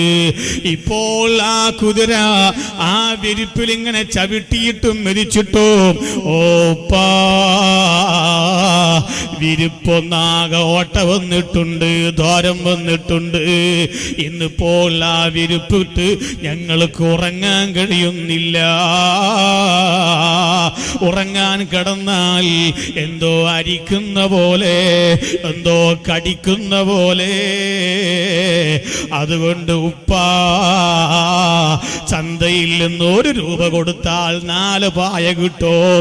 25 പൈസ കൊണ്ട് 1 പായ വാങ്ങിത്തരുമോ നബിയേ? നീളക്കുപ്പായത്തിന്റെ 2 പോക്കറ്റിലും ചില്ലറ നാണയത്തൊട്ടുകളുണ്ടല്ലോ. ആ സമയത്ത് റഹ്മത്തുൽ ലിൽ ആലമീൻ മുഹമ്മദുർ റസൂലുള്ളാഹി സ്വല്ലല്ലാഹു അലൈഹി വസല്ലമ തങ്ങൾ പറഞ്ഞ മറുപടി, മോളെ ഫാത്തിമ വാങ്ങിത്തരൂല, ഒരു ഫിൽസ് പോലും തരൂല. ഇത് മോൾക്ക്, അതാ നിനക്ക് പായ വാങ്ങാനുള്ള കാശല്ല, നിനക്ക് വിരുപ്പ് വാങ്ങാനുള്ള കാശല്ല. ഈ ബാപ്പ ഈ കാശ് എന്തിനാണ് കൊണ്ട് നടക്കുന്നത്? ഈ മദീനയിലെ പാവങ്ങൾ മരിച്ചിട്ട് അവരെ മയ്യത്ത് പള്ളിയിൽ കൊണ്ടുവന്നിട്ട് ഹല്ലലാ സാഹിബുക്കും ദൈൽ, ഇയാൾക്ക് വല്ല കടവുമുണ്ടോ എന്ന് ചോദിക്കുമ്പോ കടമുണ്ടെന്ന് മറുപടി കിട്ടുമ്പോ, ഏറ്റെടുക്കാൻ ആരെങ്കിലും ഉണ്ടോ എന്ന് ചോദിക്കുമ്പോ ആരില്ലെന്നും മറുപടി കിട്ടാതെ വരുമ്പോ, ഈ നാട്ടിലെ പാവങ്ങളുടെ കടം വീട്ടാൻ ബാപ്പ കൊണ്ട് നടക്കുന്ന കാശാണ് മോളെ, ഇത് തരൂല. മുഹമ്മദുർ റസൂലുള്ളാഹ് സ്വല്ലല്ലാഹു അലൈഹി വസല്ലം വളരെ ഗൗരവത്തോടെ ചിന്തിക്കണം. അതുകൊണ്ട് തന്നെ അധ്വാനിച്ചുകൊണ്ട് ജീവിക്കണം. അതേ സമയത്ത് നബി സ്വല്ലല്ലാഹു അലൈഹി വസല്ലമ തങ്ങളെ സമീപത്ത് വന്നിട്ട് അബൂ ഉമാമ ചോദിക്കുന്നു, നബിയേ, കടം പെരുകിയിട്ട് അബൂ ഉമാമത്ത് പ്രയാസപ്പെട്ടല്ലോ നബിയേ, ജമാഅത്തിന് പള്ളിയിൽ വരാൻ അബൂ ഉമാമത്തിന് കഴിയുന്നു. കടക്കാർ എന്നെ കാണുന്നു, കാശ് ചോദിക്കുന്നു, തിരിച്ചു കൊടുക്കാൻ എന്റെ കയ്യിൽ ഒന്നുമില്ലല്ലോ, എനിക്ക് വല്ലതും പറഞ്ഞു തരുമോ നബിയേ? കടം വീട്ടാൻ എനിക്ക് വല്ലതും നിർദ്ദേശിക്കുമോ നബിയേ? നബി സല്ലല്ലാഹു അലൈഹി വസല്ലമ തങ്ങൾ അബൂ ഉമാമത്തിനോട് പറഞ്ഞ മറുപടി, സഹോദരിമാരെ, നമ്മക്കൊണ്ട് കഴിയുമല്ലോ, സഹോദരങ്ങളെ, നമ്മക്കൊണ്ട് കഴിയുമല്ലോ. നബി തങ്ങൾ പറയുന്നു, അബൂ ഉമാമ, കടം വീട്ടാൻ ഞാനൊന്ന് നിർദ്ദേശിക്കാം, അത് മുറ തെറ്റാതെ നീ ഒന്ന് ചെയ്തേക്കണം.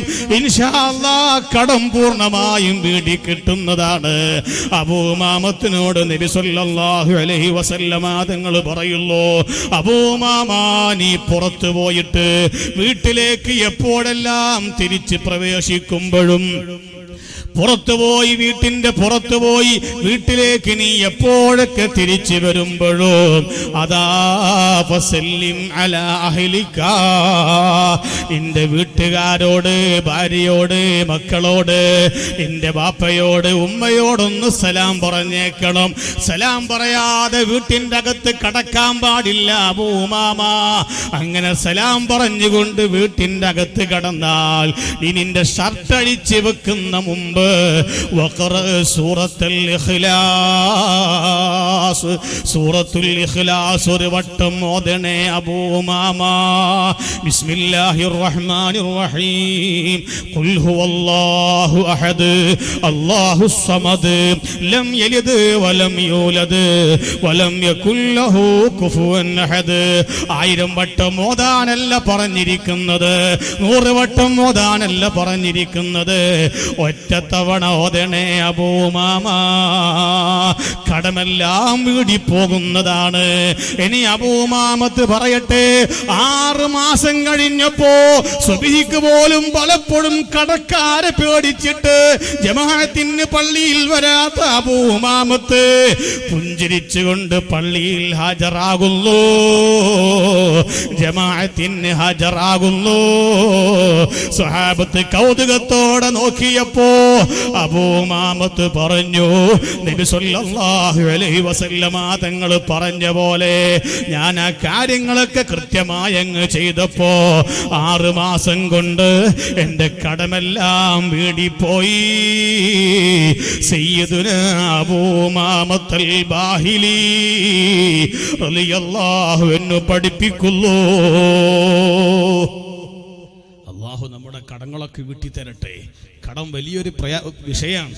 കടം വളരെ ഗൗരവമേറിയ വിഷയമാണ്. അല്ലാഹു നമ്മുടെ കടങ്ങൾ, നമ്മുടെ മക്കളെ കടങ്ങളൊക്കെ അല്ലാഹു തആല വീട്ടി സന്തോഷം നൽകുമാറാകട്ടെ. കടത്തെ എപ്പോഴും ഭയപ്പെടണം. കടം വരാതിരിക്കാൻ അധ്വാനിച്ചുകൊണ്ട് ജീവിക്കാൻ ശ്രദ്ധിക്കണം. വലനബ്ലുവന്നകും ബിശൈഇൻ മിനൽ ഖൗഫി വൽ ജൂഇ വനഖ്സിൻ മിനൽ അംവാലി. സാമ്പത്തിക ഞെരുക്കം നൽകി നാം നിങ്ങളെ പരീക്ഷിക്കും, കടബാധ്യതകൾ നൽകിക്കൊണ്ട് പരീക്ഷിക്കും. വനഖ്സിൻ മിനൽ അംവാലി വൽ അൻഫുസി. ചിലപ്പോൾ പെട്ടെന്നുള്ള മരണങ്ങൾ കുടുംബത്തിൽ നൽകിയിട്ട് അല്ലാഹു പരീക്ഷിക്കും. അതാ റബ്ബ് സുബ്ഹാനഹു വ തആല ചെറിയ ചെറിയ കുഞ്ഞുങ്ങൾ അവരിങ്ങനെ പാറിപ്പറക്കുന്ന കാലത്ത് കൊത്തിപ്പറിച്ചങ്ങ് കൊണ്ടുപോകും. സുബ്ഹാനല്ലാഹ്, അല്ലാഹു ചിലപ്പോൾ അങ്ങനെയൊക്കെ പരീക്ഷിക്കുമെന്ന് വിശുദ്ധ ഖുർആൻ. അവിടെയും പരീക്ഷിക്കപ്പെട്ട ആള് ആരാണ്? സയ്യിദുനാ മുഹമ്മദുർ റസൂലുള്ളാഹി സ്വല്ലല്ലാഹു അലൈഹി വസല്ലമ തങ്ങളാണ്. നബി സ്വല്ലല്ലാഹു അലൈഹി വസല്ലമ തങ്ങളെ ഹയാത്ത് കാലത്ത് അവിടത്തെ 7 മക്കളിൽ നിന്ന് 6 മക്കളെയും കൊണ്ടുപോയി മറവ് ചെയ്ത നേതാവാ. ഉമ്മമാരെ, ഒരു കുഞ്ഞിന് രോഗം വരുമ്പോ രണ്ടാമത്തെ കുഞ്ഞിനും കൂടെ രോഗം വരുമ്പോ അല്ലാഹുവിന് എന്താണാവോ ഞങ്ങളോട് ഇത്ര വെറുപ്പ്? എന്താണാവോ ഒരു കുഞ്ഞ് മരിച്ചു, രണ്ടാമത്തെ കുഞ്ഞിനും അതേപോലത്തെ രോഗം വന്നിരിക്കുന്നു, അല്ലാഹ് എന്താ ഞങ്ങളോട് ഇത്ര ചൊടി എന്നൊക്കെ ചിന്തിക്കുന്ന സഹോദരിമാരുണ്ട്. നബി സല്ലല്ലാഹു അലൈഹി വസല്ലമ തങ്ങൾ കൊണ്ടുപോയി മറവ് ചെയ്തത് 1നെയല്ല 2നെയല്ല 6 മക്കളെ കൊണ്ടുപോയി നബി തങ്ങൾ മറവ് ചെയ്തിട്ടുണ്ട് കേട്ടോ. ബദർ പോർക്കളത്തിലേക്ക് പോകുമ്പോഴാണ് നബി തങ്ങളുടെ പ്രിയപ്പെട്ട മകള് ബീവി റുഖിയ പനിച്ച് വിറച്ച് കിടക്കുന്നു. ആയിഷ ബീവിയോട് പറയുന്നു, ആയിഷ, റുഖിയ മോള് സുഖമില്ലാതെ കിടക്കുന്നു, നന്നായൊന്ന് ശ്രദ്ധിക്കണേ ആയിഷ. ബദർ പോർക്കളത്തിലേക്ക് നബി തങ്ങൾ പോകുന്നു. സുബ്ഹാനല്ലാഹ്, ബദർ യുദ്ധം നടക്കുന്നു.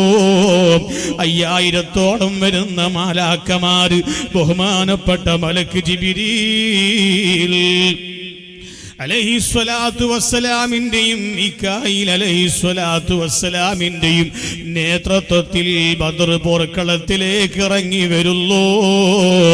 മികായിൽ അലൈഹിസ്സലാത്തു വസ്സലാം അബൂജഹലിന്റെ നെഞ്ചിന് ഒരു കൊത്തു കൊടുക്കുന്നു. അബൂജഹൽ താഴെ വീഴുന്നു. അബൂജഹൽ ലോകത്തോട് വിട പറയുന്നു. ബദർ യുദ്ധം അതാ വിജയിക്കുന്നു. ഓ മുഅ്മിനീങ്ങളെ, നബി സല്ലല്ലാഹു അലൈഹി വസല്ലമ തങ്ങളും സ്വഹാബത്തും വല്ലാതെ സന്തോഷിച്ച രംഗമാണ്. ചരിത്രത്താളുകളിൽ തങ്കലിപികളാൽ ആലേഖനം ചെയ്യപ്പെട്ട് കിടക്കുന്ന വല്ലാത്ത സംഭവമാണ്. പക്ഷേ നബി സല്ലല്ലാഹു അലൈഹി വസല്ലമ തങ്ങൾ സന്തോഷത്തോടെ വീട്ടിലേക്ക് വന്നിട്ട് ആയിഷ ബീവിയോട് ബദർ പോർക്കളം പറയാൻ പറയാൻ വരികയാണ്, സന്തോഷം പങ്കുവെക്കാൻ വരികയാണ്. എന്തൊക്കെ കഥകളാണ് പറഞ്ഞു കൊടുക്കാനുള്ളത്. ആ സമയത്ത് വീട്ടിന്റെ അകത്തേക്ക് കടന്നു വന്നിട്ട് നബി തങ്ങൾ നേരെ പോയത്, പോകുമ്പോൾ പനിച്ച് വിറച്ച് കിടന്ന റുഖിയ മോള് കിടന്ന റൂമിലേക്ക് പോയി നോക്കുമ്പോ റുഖിയ മോളെ കാണാനില്ല. നബി തങ്ങൾ ആയിഷ ബീവിയെ വിളിച്ചു. ആയിഷ, റുഖിയ മോളെവിടെ? ആയിഷ ബീവി പറഞ്ഞു, ഓ നബിയേ, ആയിഷ റുഖിയ മോള് നമ്മോട് വിട പറഞ്ഞല്ലോ. സ്വഹാബത്ത് മറവ് ചെയ്യാൻ കൊണ്ടുപോയിട്ടുണ്ട്. അവര് മറവ് ചെയ്ത് പിരിയാനേ സമയമായിട്ടുള്ളൂ. നബി തങ്ങൾ ഓടിച്ചെല്ലുകയാണ്. ഓടിച്ചെല്ലുമ്പോ സ്വഹാബത്ത് മറവ് ചെയ്ത് തിരിച്ചു പോരുന്നതാണ് കാണുന്നത്. അല്ലാഹുവിന്റെ റസൂലിന് റുഖിയ മോളുടെ മയ്യിത്ത് മുഖം കാണാൻ കഴിഞ്ഞിട്ടില്ല. വൽ ഖൽബു യഫ്സഉ വൽ ഐനു യദ്മഉ, കണ്ണിൽ നിന്ന് കണ്ണുനീരുറ്റുന്നുണ്ട്, എന്റെ ഖൽബ് പിടയുന്നുണ്ട്.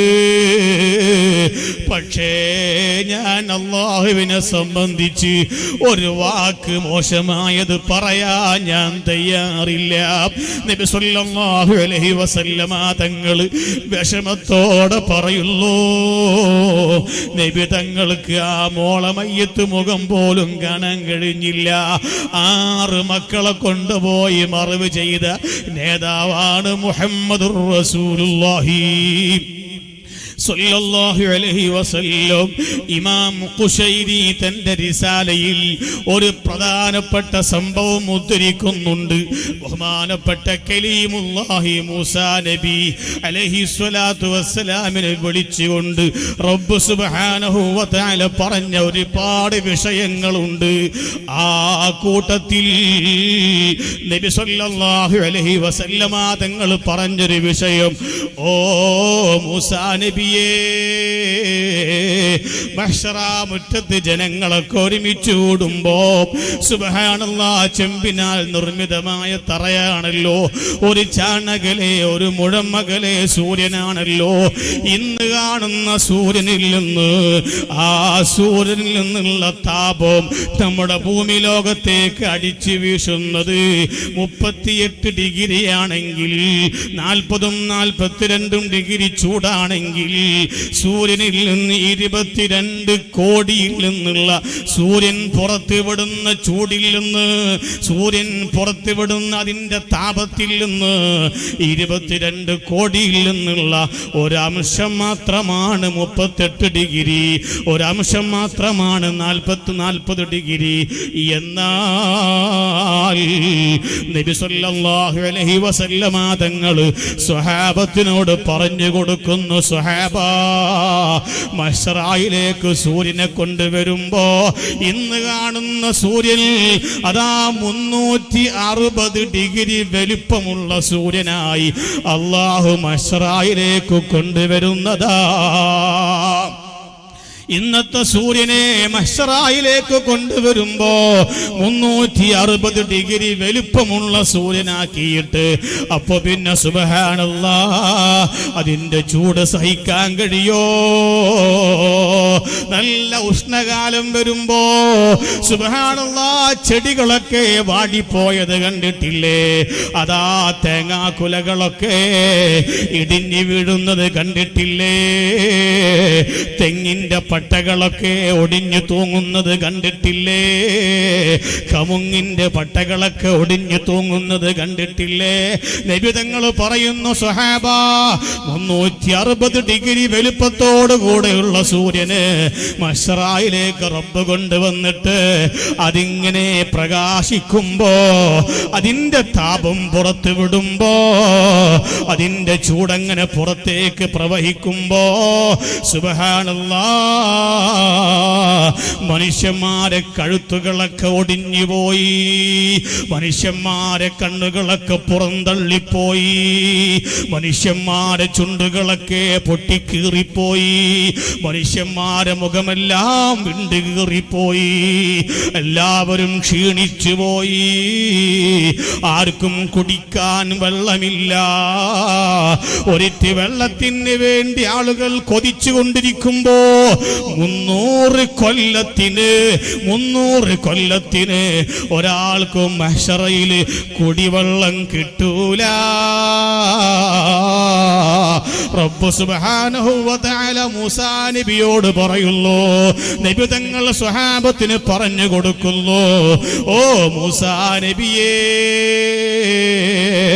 300 കൊല്ലം വെള്ളം കിട്ടാതെ ആളുകൾ ഇങ്ങനെ ബുദ്ധിമുട്ടുമ്പോ ഒരു വിഭാഗം ആളുകൾക്ക് മഹ്ശറായിൽ വെള്ളം കിട്ടുന്നു മൂസാ നബിയേ. അവരരികിലേക്ക് ചെറിയ ചെറിയ കുഞ്ഞുങ്ങള് അതാ പാത്രത്തിലെ കൂജയിലെ വെള്ളവുമായി വരുന്നു. ആരാണ് ഈ കുഞ്ഞുങ്ങളെന്നറിയുമോ? ഈ ഉമ്മാന്റെ കുഞ്ഞാണ്, ബാപ്പാന്റെ കുഞ്ഞാണ്. പ്രായപൂർത്തിയാകുന്ന മുമ്പ് ലോകത്തോട് വിട പറഞ്ഞ കുഞ്ഞാണ്. അങ്ങനെയുള്ള മാതാപിതാക്കൾക്ക് ആ കുഞ്ഞുങ്ങൾ വെള്ളം കൊണ്ട് കൊടുക്കുമെന്ന് കലീമുല്ലാഹ് മൂസാ അലൈഹിസ്സലാത്തു വസ്സലാമിനോട് അല്ലാഹു തആല പറയുന്നു. എന്നിട്ട് അല്ലാഹു തആല പറയുന്നു, ഓ മൂസാ നബിയേ, വേറൊരു വിഭാഗത്തിനും കൂടെ വെള്ളം കിട്ടുന്നുണ്ട്. അവർ ആരാണെന്നറിയുമോ?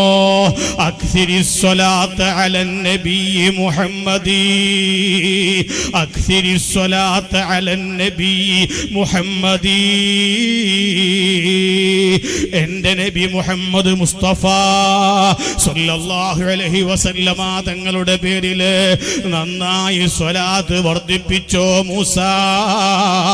എന്നാൽ അവർക്കും മശ്റാ മുറ്റത്ത് വെള്ളം കിട്ടുമെന്ന് അല്ലാഹു തആല പറഞ്ഞതായി കലീമുല്ലാഹി മൂസാ അലൈഹി സ്വലാത്തു വസ്സലാം ഓർമ്മപ്പെടുത്തുമ്പോ, ഓ മുഅ്മിനീങ്ങളെ, സഹോദരിമാരെ, സഹോദരങ്ങളെ, ആ നിലക്ക് ഞാൻ ഇടക്കൊന്ന് ഓർമ്മപ്പെടുത്തിയതാണ്. അത് ആ സ്വലാത്ത് വർദ്ധിപ്പിക്കുമ്പോൾ കിട്ടുന്ന ബഹുമാനമാണ്. ഇരിക്കട്ടെ, ചെറിയ കുഞ്ഞുങ്ങൾ മരിച്ചുപോയാൽ ആ പേരിൽ ആരും ആ വിട്ട് കരയേണ്ടതില്ല, ആരും നെഞ്ചത്തടിച്ച് കരയേണ്ടതില്ല, ആരും നിലവിളിക്കേണ്ടതില്ല.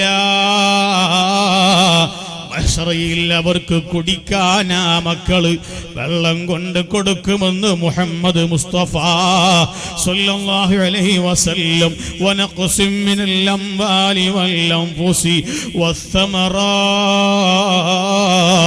വബശ്ശിരിസ് സ്വാബിരീൻ.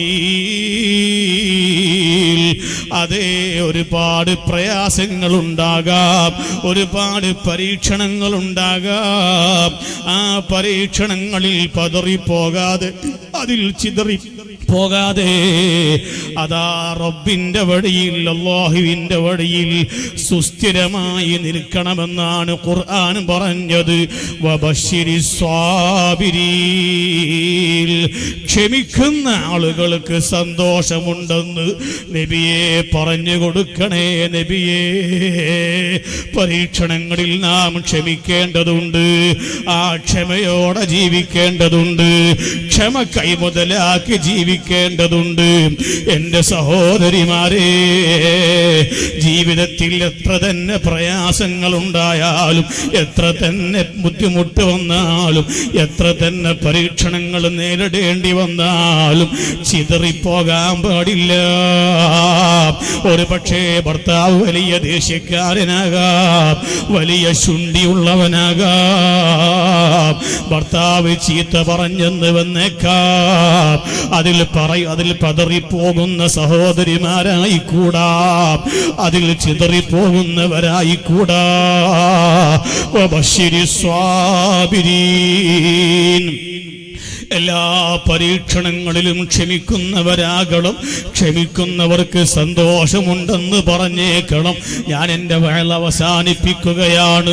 ഒരുപാട് വിഷയം ഓർമ്മപ്പെടുത്താറുണ്ട്, പക്ഷേ സമയമില്ലാത്തത് കൊണ്ട് ചുരുക്കുകയാണ്. നിങ്ങൾ കേട്ടിട്ടില്ലേ, ബഹുമാനപ്പെട്ട അയ്യൂബ് നബി അലൈഹിസ്സലാത്തു വസ്സലാം വലിയ സമ്പന്നനായിരുന്നു. പക്ഷേ റബ്ബ് സുബ്ഹാനഹു വ തആല പരീക്ഷിച്ചു, വലിയ രോഗം കൊടുത്ത് പരീക്ഷിച്ചു. അയ്യൂബ് നബിയുടെ രോഗം എന്തായിരുന്നു?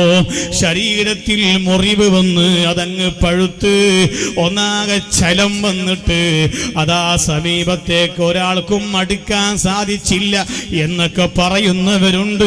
അത് തെറ്റാണ് കേട്ടോ. അയ്യൂബ് നബിക്ക് നിനക്കുള്ള രോഗമുണ്ടായിട്ടില്ല. അയ്യൂബ് നബിക്ക് രോഗമുണ്ടായിട്ടുണ്ട്. പക്ഷേ എന്ത് രോഗമാണെന്നറിയുമോ? ശരീരത്തിന്റെ ഉള്ളിൽ കിടക്കുന്ന, മാംസത്തിന്റെ ഉള്ളിൽ കിടക്കുന്ന, എല്ലിന്റെ ഉള്ളിൽ കിടക്കുന്ന മജ്ജയിൽ നിന്ന് ശക്തമായ വേദന കൊണ്ട് പൊളയുന്ന രോഗം അയ്യൂബ് നബിക്ക് അല്ലാഹു കൊടുത്തിട്ടുണ്ട്. തൊലി പുറമേ വേദന വന്നാൽ ഒന്ന് കൈകൊണ്ട് തടകിയാൽ ആശ്വാസം കിട്ടും. അതാ തൊലിയുടെ അകത്തുള്ള മാംസത്തിന്റെ ഭാഗത്ത് നിന്നാണ് വേദനയെങ്കിൽ ശക്തമായി ഒന്ന് അതാ അമർത്തിപ്പിടിച്ചാൽ വേദനക്ക് ആശ്വാസം കിട്ടും. എല്ലിന്റെ ഉള്ളിൽ നിന്നുള്ള വേദനക്ക് അമർത്തിപ്പിടിച്ചാലും ശക്തിയായി പിടിച്ചാലും തടകിക്കൊടുത്താലും ആശ്വാസം കിട്ടുകയില്ല. അയ്യൂബ് നബി ആ രോഗം കൊണ്ട് വല്ലാതെ ബുദ്ധിമുട്ടിപ്പോയി. അതാ ശരീരം ക്ഷീണിക്കാൻ തുടങ്ങി. നല്ല ആരോഗ്യമുള്ള അയ്യൂബ് നബി വളരെ പെട്ടെന്ന് ക്ഷീണിക്കാൻ തുടങ്ങി. സമ്പത്ത് മുഴുവനും നശിച്ചുപോയി. അല്ലാഹുവിന്റെ പരീക്ഷണമാണ്. പക്ഷേ അയ്യൂബ് നബിയുടെ 3 ഭാര്യമാരിൽ നിന്ന് 2 ഭാര്യമാരും അയ്യൂബ് നബിക്ക് വന്ന പരീക്ഷണത്തിൽ സഹിക്കാൻ കഴിയാതെ, ക്ഷമിക്കാൻ കഴിയാതെ അവർ അയ്യൂബ് നബിയെ ഉപേക്ഷിച്ചു കൊണ്ടുപോയി. ഒരു ഭാര്യ മാത്രം ഒഴിവാക്കി പോയില്ല. ആരാണ്? റഹ്മത്ത് ബീവിയാണ്. റഹ്മത്ത് ബീവി അയ്യൂബ് നബിയെ ഒഴിവാക്കിയില്ല. റഹ്മത്ത് ബീവി അതാ സമീപത്തെ വീട്ടിലൊക്കെ പോയി മുതലാളിമാരെ വീട് അടിച്ചു വാരി കൊടുത്തിട്ട്, അവരെ കിച്ചൻ വൃത്തിയാക്കി കൊടുത്തിട്ട്, ആ വീട്ടുകാരെ വസ്ത്രം അലക്കി കൊടുത്തിട്ട് കിട്ടിയ കാശ് കൊണ്ട് അതാ അയ്യൂബ് നബിക്ക് മരുന്ന് വാങ്ങിച്ചു കൊടുത്തു. അയ്യൂബ് നബിക്ക് ഭക്ഷണം വാങ്ങിച്ചു കൊടുത്തു. അപ്പോഴാണ് മൽഊൻ ഇബ്ലീസ് ലഅനത്തുല്ലാഹി അലൈഹി മനുഷ്യകോലത്തിൽ, പ്രായമുള്ള ഒരു മനുഷ്യന്റെ കോലത്തിൽ പച്ച തലപ്പാവും ധരിച്ചിട്ട്, നീളക്കുപ്പായവും ധരിച്ചിട്ട്, പടിയും കുത്തിപ്പിടിച്ചിട്ട് റഹ്മത്ത് ബീവി ജോലി ചെയ്യുന്ന വീടുകളിലൊക്കെ കയറിറങ്ങിയിട്ട് പറഞ്ഞു, ഓ വീട്ടുകാരെ, നിങ്ങളെ വീടുകളിലൊക്കെ ജോലിക്ക് വരുന്ന റഹ്മത്തില്ലേ, റഹ്മത്തിനെ വീട്ടിൽ കയറ്റിക്കൂടാ, റഹ്മത്തിന് ജോലി കൊടുത്തുകൂടാ. അയ്യൂബ് എന്നതെന്റെ ഭർത്താവിനെ പരിചരിച്ചിട്ടാണ് റഹ്മത്ത് വരുന്നത്. അയ്യൂബിന്റെ രോഗം വളരെ ഗൗരവമുള്ള രോഗമാണ്. അയ്യൂബിന്റെ ശരീരമൊക്കെ ക്ഷീണിച്ചത് കണ്ടില്ലേ? വളരെ വ്യാപിക്കുന്ന രോഗമാണ്, പടർന്നു പിടിക്കുന്ന രോഗമാണ്. അയ്യൂബിന് മരുന്ന് കൊടുത്ത് ഭക്ഷണം കൊടുത്തിട്ട് നിങ്ങളെ വീട്ടിലേക്ക് വരുന്ന റഹ്മത്തിന് നിങ്ങൾ ജോലി കൊടുക്കല്ലേ. ആ രോഗം നിങ്ങളിലേക്ക് വ്യാപിക്കുമെന്ന് പറഞ്ഞപ്പോ പിറ്റേ ദിവസം ജോലിക്ക് വന്ന റഹ്മത്ത് ബീവിക്ക് ആരും ജോലി കൊടുത്തില്ല. കുറേ ദിവസം ജോലിക്ക് പോകാൻ റഹ്മത്ത് ബീവി തയ്യാറായില്ല. എവിടെ ചെന്നാലും ഇറക്കി വിടുകയാണ്. ആരും അകത്ത് കയറ്റുന്നില്ല. അവസാനം റഹ്മത്ത് ബീവി ഏതാനും ചില ആളുകളെ സ്വാധീനിക്കുന്നു.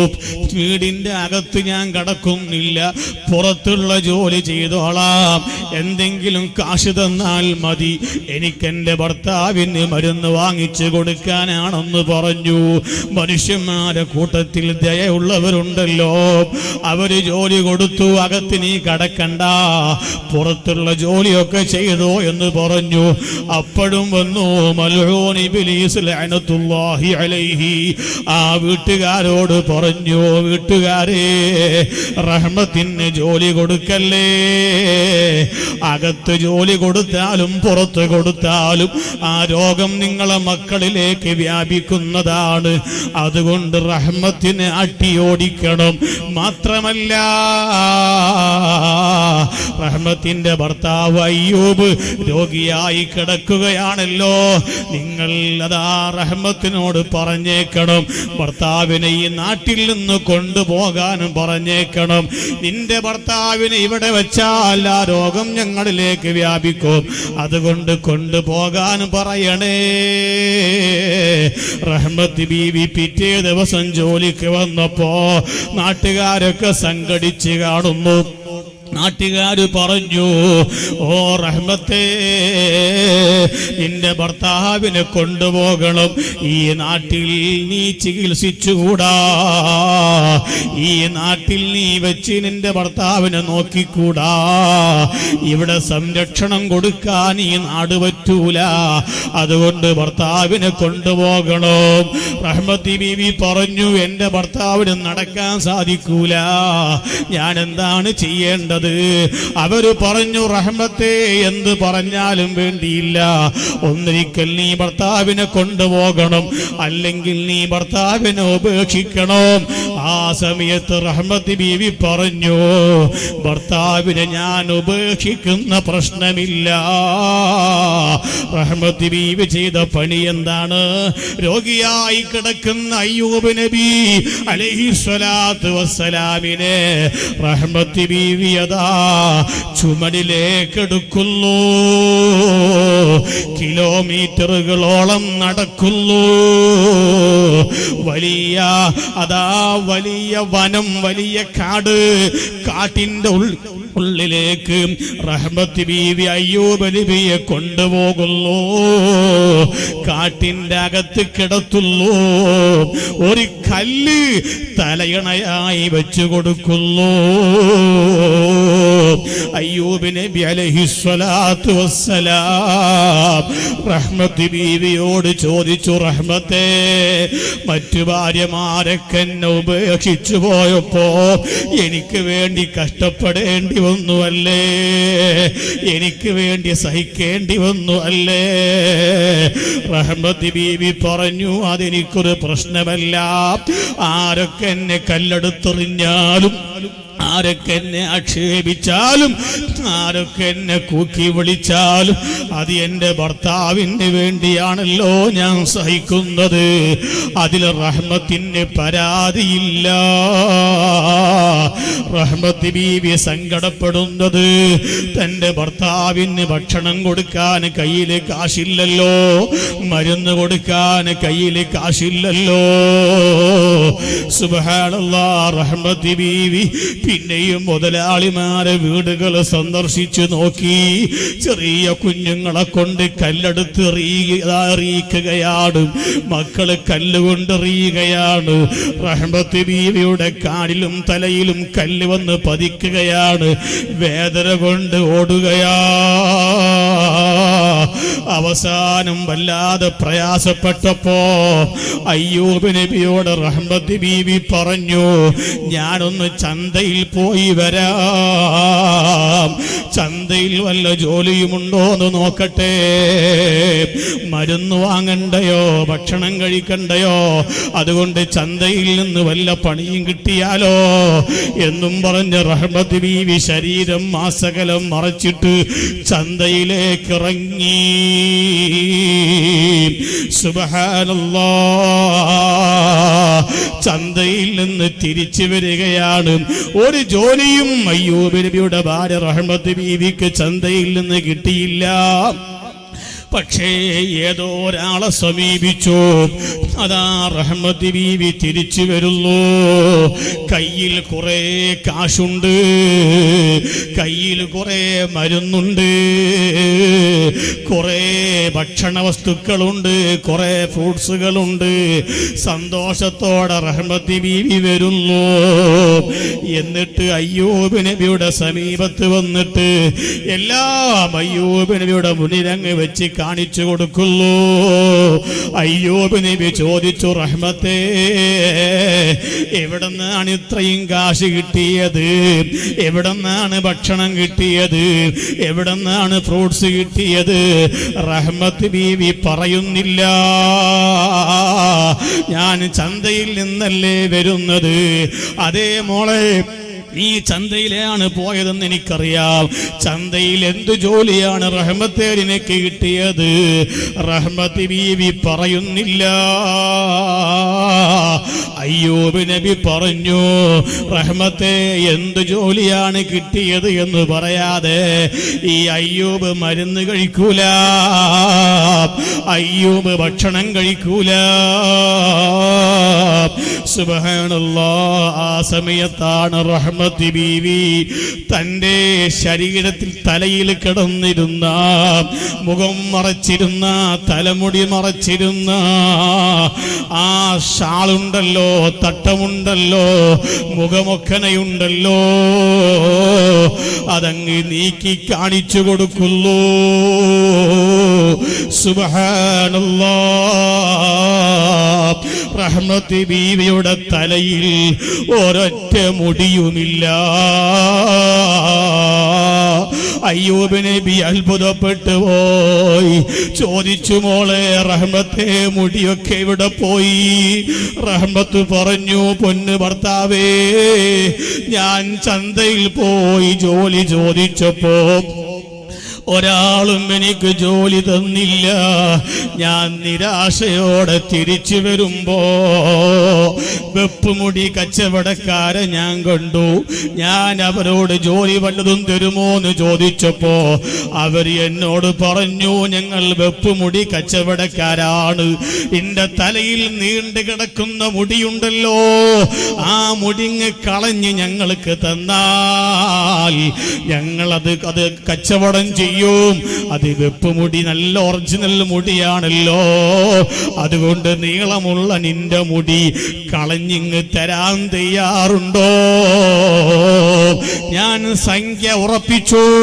ഞാൻ എൻ്റെ ഭർത്താവിന് വേണ്ടി എൻ്റെ തലമുടി കളഞ്ഞു. ഹജ്ജിന് പോയ ഹാജിമാരില്ലേ, ഉംറക്ക് പോയവരില്ലേ, അതാ നിർബന്ധമായ തവാഫ് കഴിഞ്ഞാൽ, ഹജ്ജ് കഴിഞ്ഞാൽ, ഉംറക്ക് വേണ്ടി നാം ഇഹ്റാം ചെയ്ത് കഴിഞ്ഞാൽ, അതാ തവാഫും സഅയും എല്ലാം കഴിഞ്ഞാൽ പുരുഷന്മാര് മുടി കളയണമെന്ന് പഠിപ്പിച്ച ഇസ്ലാം പെണ്ണുങ്ങളോട് പറഞ്ഞു, പെണ്ണുങ്ങളെ മുടി കളയാൻ പാടില്ല. ഒരു പെണ്ണിന്റെ ഭംഗിയാണ് നീണ്ടു നിവർന്ന് കിടക്കുന്ന മുടി. ആ മുടി പെണ്ണുങ്ങൾ കളയാൻ പാടില്ല എന്ന് പഠിപ്പിച്ച ഇസ്ലാമാണ്. പക്ഷേ റഹ്മത്ത് ബീവി തലയിലെ മുടിയെല്ലാം കൊടുത്തിരിക്കുന്നു. അങ്ങനെ കിട്ടിയ കാശ് കൊണ്ട് വാങ്ങിയ മരുന്നാണെന്ന് പറയുന്നു, ആ കാശ് കൊണ്ട് വാങ്ങിയ ഫ്രൂട്ട്സുകളാണെന്ന് പറയുന്നു. സുബ്ഹാനല്ലാഹ്. ശരീരം മാസകലം വേദന കൊണ്ട് പൊളഞ്ഞപ്പോഴും, നാട്ടിൽ നിന്ന് പോകേണ്ടി വന്നപ്പോഴും ഒരിക്കൽ പോലും കരഞ്ഞിട്ടില്ലാത്ത അയ്യൂബ് നബി റഹ്മത്ത് ബീവിയുടെ ആ മുണ്ടനമടിച്ച തലയങ്ങ് കണ്ടപ്പോ അയ്യൂബ് നബി കരഞ്ഞുപോയി. സുബ്ഹാനല്ലാഹ്. രണ്ടാളും സന്തോഷത്തോടെ ജീവിക്കുമ്പോഴാണ് മറ്റൊരിക്കൽ വല്ലാതെ താമസിയാതെ തന്നെ ഒരു ദിവസം അയ്യൂബ് നബിയോട് പിന്നെയും പറഞ്ഞു, ഞാനൊന്ന് ചന്തയിൽ പോയി വരാം.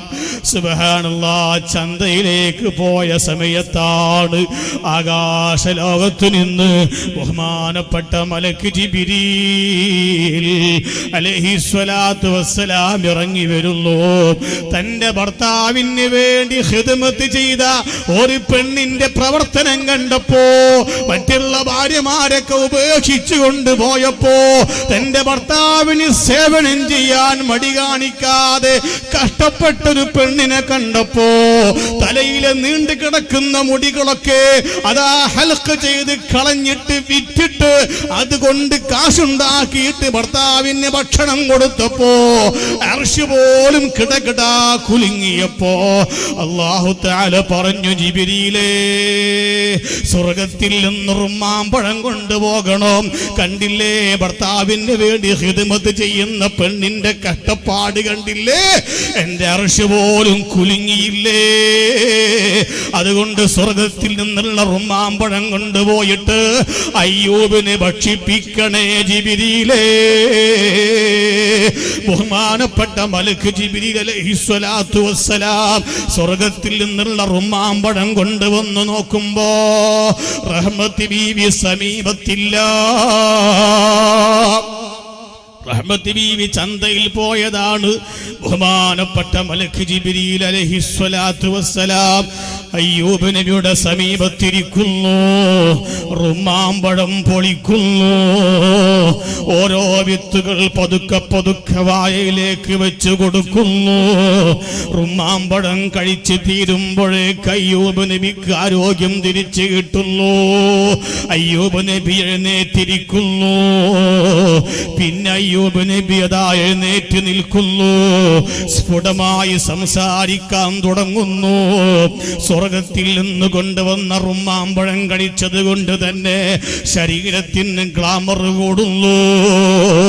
എല്ലാ സ്ഥലത്തും മാംസം വരുന്നു. ബഹുമാനപ്പെട്ട അയ്യൂബ് നബിക്ക് വേദനയ്ക്ക് ശമനം കിട്ടുന്നു. രോഗം പൂർണ്ണമായും സുഖപ്പെടുന്നു.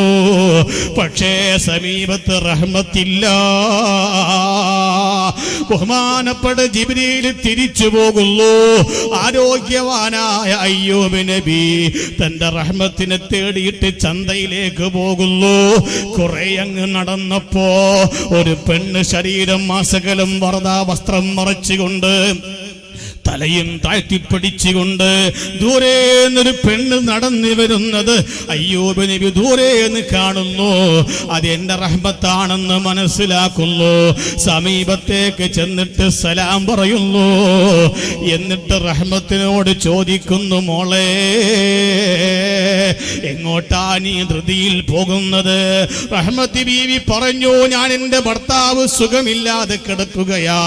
എന്റെ ഭർത്താവിന് ഭക്ഷണം കൊടുക്കാൻ വേണ്ടി പോവുകയാ. എന്റെ ഭർത്താവിന് മരുന്ന് വാങ്ങിച്ചു കൊടുക്കാൻ പോവുകയാ. ആ സമയത്ത് അയ്യൂബ് നബി ചോദിച്ചു, മോളെ, എന്റെ ഭർത്താവ് എങ്ങനെയുള്ള ആളാണ് മോളെ?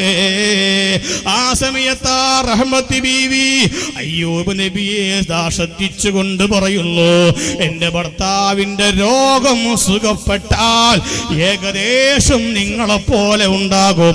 പക്ഷേ നിങ്ങളത്ര കളറില്ല. എന്റെ ഭർത്താവിന്റെ രോഗം സുഖപ്പെട്ടാൽ നിങ്ങളെപ്പോലെ തന്നെ ഉണ്ടാകുമെന്ന് പറഞ്ഞപ്പോഴാ അയ്യൂബ് നബി ഓടിച്ചെന്ന് കെട്ടിപ്പിടിച്ചുകൊണ്ട് പറഞ്ഞു, റഹ്മത്തേ, അയ്യൂബ് ഞാനാണ് കേട്ടോ എന്റെ രോഗം സുഖപ്പെട്ടത്. ബഹുമാനപ്പെട്ട മലക്ക് ജിബ്രീൽ ഇറങ്ങി വന്നത്, സ്വർഗത്തിലെ റുമ്മാമ്പഴം കൊണ്ടുവന്നത്, എന്നെ കൊണ്ട് തീറ്റിച്ചത്, എന്റെ രോഗം സുഖപ്പെടുത്തിയത് നിന്റെ ആത്മാർത്ഥമായ പ്രാർത്ഥന കൊണ്ടാ, നിന്റെ ആത്മാർത്ഥമായ ഖിദ്മത്ത് കൊണ്ടാ, നിന്റെ ആത്മാർത്ഥമായ സേവനം കൊണ്ടാ. വബശ്ശിരി സ്വാബിരീൻ, ക്ഷമയോടെ ജീവിക്കുന്ന ആളുകൾക്ക്, അല്ലാഹുവിന്റെ പരീക്ഷണങ്ങളിൽ പതറാതെ ക്ഷമയോടെ ജീവിച്ച ആളുകൾക്ക് സന്തോഷമുണ്ടെന്ന് പറഞ്ഞേക്കണേ നബിയേ. പ്രയാസങ്ങളിൽ പതറാതെ ചിതറാതെ ഈമാനിൽ സുസ്ഥിരമായി നിൽക്കണമെന്ന് എല്ലാവരോടും ഓർമ്മപ്പെടുത്തി അല്ലാഹു നൽകിയിരിക്കുന്ന നിഅ്മത്തുകളെ സംബന്ധിച്ചുകൊണ്ട് ചിന്തിച്ചിട്ട് അൽഹംദുലില്ലാഹി റബ്ബിൽ ആലമീൻ എന്ന് പറയാനുള്ളൊരു മനസ്സുണ്ടാക്കിയെടുക്കണമെന്ന് സാന്ദർഭികമായി ഓർമ്മപ്പെടുത്തി റബ്ബ് സുബ്ഹാനഹു വ തആല നമ്മുടെ മജ്ലിസ് സ്വീകരിക്കുമാറാകട്ടെ. ഒരുമിച്ച് കൂടിയ സർവ്വ മുഅ്മിനീങ്ങൾക്ക് മുഅ്മിനാത്തുകൾക്ക് അല്ലാഹു ഓരോ സെക്കൻഡുകൾക്കും ഹസനാത്ത് പ്രതിഫലമായി രേഖപ്പെടുത്തുമാറാകട്ടെ. അല്ലാഹു സുബ്ഹാനഹു വ തആല നമ്മുടെ എല്ലാവരുടെയും എല്ലാ രോഗങ്ങളും ശിഫയാക്കി തരുമാറാകട്ടെ. ഒരുപാട് ആളുകൾ ദുആ കൊണ്ട് ഏൽപ്പിച്ചിട്ടുണ്ട്. ഇൻഷാ അല്ലാഹ് വന്ദരായ സയ്യിദ് അവറുകൾ ദുആ ചെയ്യും. പോവൽ ജമാഅത്തിന്റെ പ്രസിഡന്റ് അബ്ദുള്ള കുഞ്ഞി ഹാജിയുടെ ഭാര്യ സുഖമില്ലാതെ എറണാകുളം ഹോസ്പിറ്റലിലേക്ക് ചികിത്സക്ക് പോകാനിരിക്കുകയാണ്. പ്രത്യേകം ദുആ കൊണ്ട് ഏൽപ്പിച്ചിട്ടുണ്ട്. അല്ലാഹു സുബ്ഹാനഹു വ തആല രോഗത്തിന് പൂർണ്ണമായും ശിഫ നൽകുമാറാകട്ടെ. അല്ലാഹു തആല ആഫിയത്ത് കൊടുക്കുമാറാകട്ടെ. അല്ലാഹു തആല റാഹത്ത് കൊടുക്കുമാറാകട്ടെ. രോഗം കൊണ്ട് പ്രയാസപ്പെട്ട ഒരുപാട് ആളുകൾ ഇവിടെ വന്നപ്പോൾ തന്നെ നമ്മുടെ അലി സുഹരി ഒരു സഹോദരിക്ക് ദുആ കൊണ്ട് ഏൽപ്പിച്ചു. അല്ലാഹു തആല ആ സഹോദരിയുടെ എല്ലാ പ്രയാസങ്ങളും നീക്കി കൊടുക്കുമാറാകട്ടെ. ഒരുപാട് ആളുകൾ ഈ പ്രദേശത്ത് നിന്നും മരണപ്പെട്ടു പോയി. ബഹുമാനപ്പെട്ട സയ്യിദന്മാരിൽ പലരും മരണപ്പെട്ടു പോയി. അതുപോലെ ഈ മാർച്ച് 31-നാണ് അപകടത്തിൽ മരണപ്പെട്ടു പോയ അബൂബക്കർ ചാ, നമ്മുടെ പൂവൽ പ്രസിഡന്റിന്റെ അനിയൻ അബൂബക്കർ എന്നിവരും മരണപ്പെട്ടു പോയി. മാർച്ച് 31 ഡേറ്റ് എന്ന എൻ്റെ ഓർമ്മ. അല്ലാഹു തആല അവർക്ക് അവർ കിടക്കുന്ന ഖബർ സന്തോഷത്തിലാക്കി കൊടുക്കുമാറാകട്ടെ. അവരെ മക്കൾക്കൊക്കെ അല്ലാഹു പെൺകുട്ടികൾക്ക് റാഹത്തുള്ള ഇണകൾ അല്ലാഹു നൽകുമാറാകട്ടെ. അതുപോലെ ഒരുപാട് ആളുകൾ MS ആമുച്ചായുടെ ഭാര്യ മരണപ്പെട്ടു പോയി. അല്ലാഹു തആല മാപ്പ് കൊടുക്കുമാറാകട്ടെ. അല്ലാഹു അവരെ ഖബർ വിശാലമാക്കി കൊടുക്കുമാറാകട്ടെ. അതുപോലെ നമ്മുടെ മൊട്ട അബ്ദുൽ ഖാദർ എന്നവർ അബ്ദുള്ളയാണല്ലേ മൊട്ട അബ്ദുള്ള സുഖമില്ലാതെ പ്രയാസപ്പെടുകയാണ്. അല്ലാഹു തആല പൂർണ്ണമായ ശിഫ നൽകുമാറാകട്ടെ. അല്ലാഹു തആല ആഫിയത്ത് കൊടുക്കുമാറാകട്ടെ, റാഹത്ത് കൊടുക്കുമാറാകട്ടെ. അതുപോലെ ദുആ കൊണ്ട് ഏൽപ്പിച്ച പൂവൽ മുഹമ്മദ് അല്ലാഹു തആല പൂർണ്ണമായും ശിഫ നൽകുമാറാകട്ടെ. അല്ലാഹു റാഹത്ത് കൊടുക്കുമാറാകട്ടെ. ഒരുപാട് ആളുകൾ വേറെയും രോഗം കൊണ്ട് ബുദ്ധിമുട്ടുന്നു. അല്ലാഹു തആല എല്ലാവർക്കും ശിഫ നൽകി ആഫിയത്ത് കൊടുത്ത് റാഹത്ത് കൊടുക്കുമാറാകട്ടെ. ഇൻഷാ അല്ലാഹ് സഹോദരിമാരോട് ഇനി വലിയൊരു വഅദ് പറയാനുള്ള സമയമില്ല. ഭക്ഷണം വിതരണമുണ്ട്.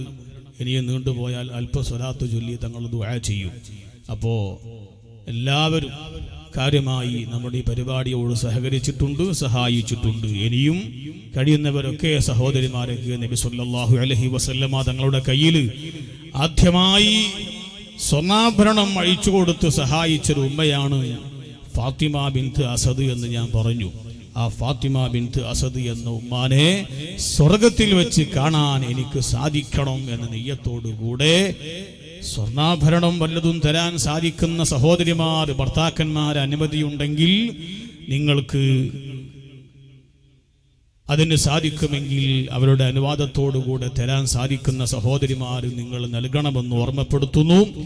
ബഹുമാനപ്പെട്ട നബി സല്ലല്ലാഹു അലൈഹി വസല്ലമ തങ്ങളുടെ കൂടെ ബീവി ഫാത്തിമ ബിൻത്ത് അസദ് എന്ന ഉമ്മാനെ കാണാനും പരിചയപ്പെടാനും എനിക്ക് സാധിക്കണമെന്ന നല്ല നിയ്യത്തോടുകൂടെ തരാൻ സാധിക്കുന്നവർ തരണം.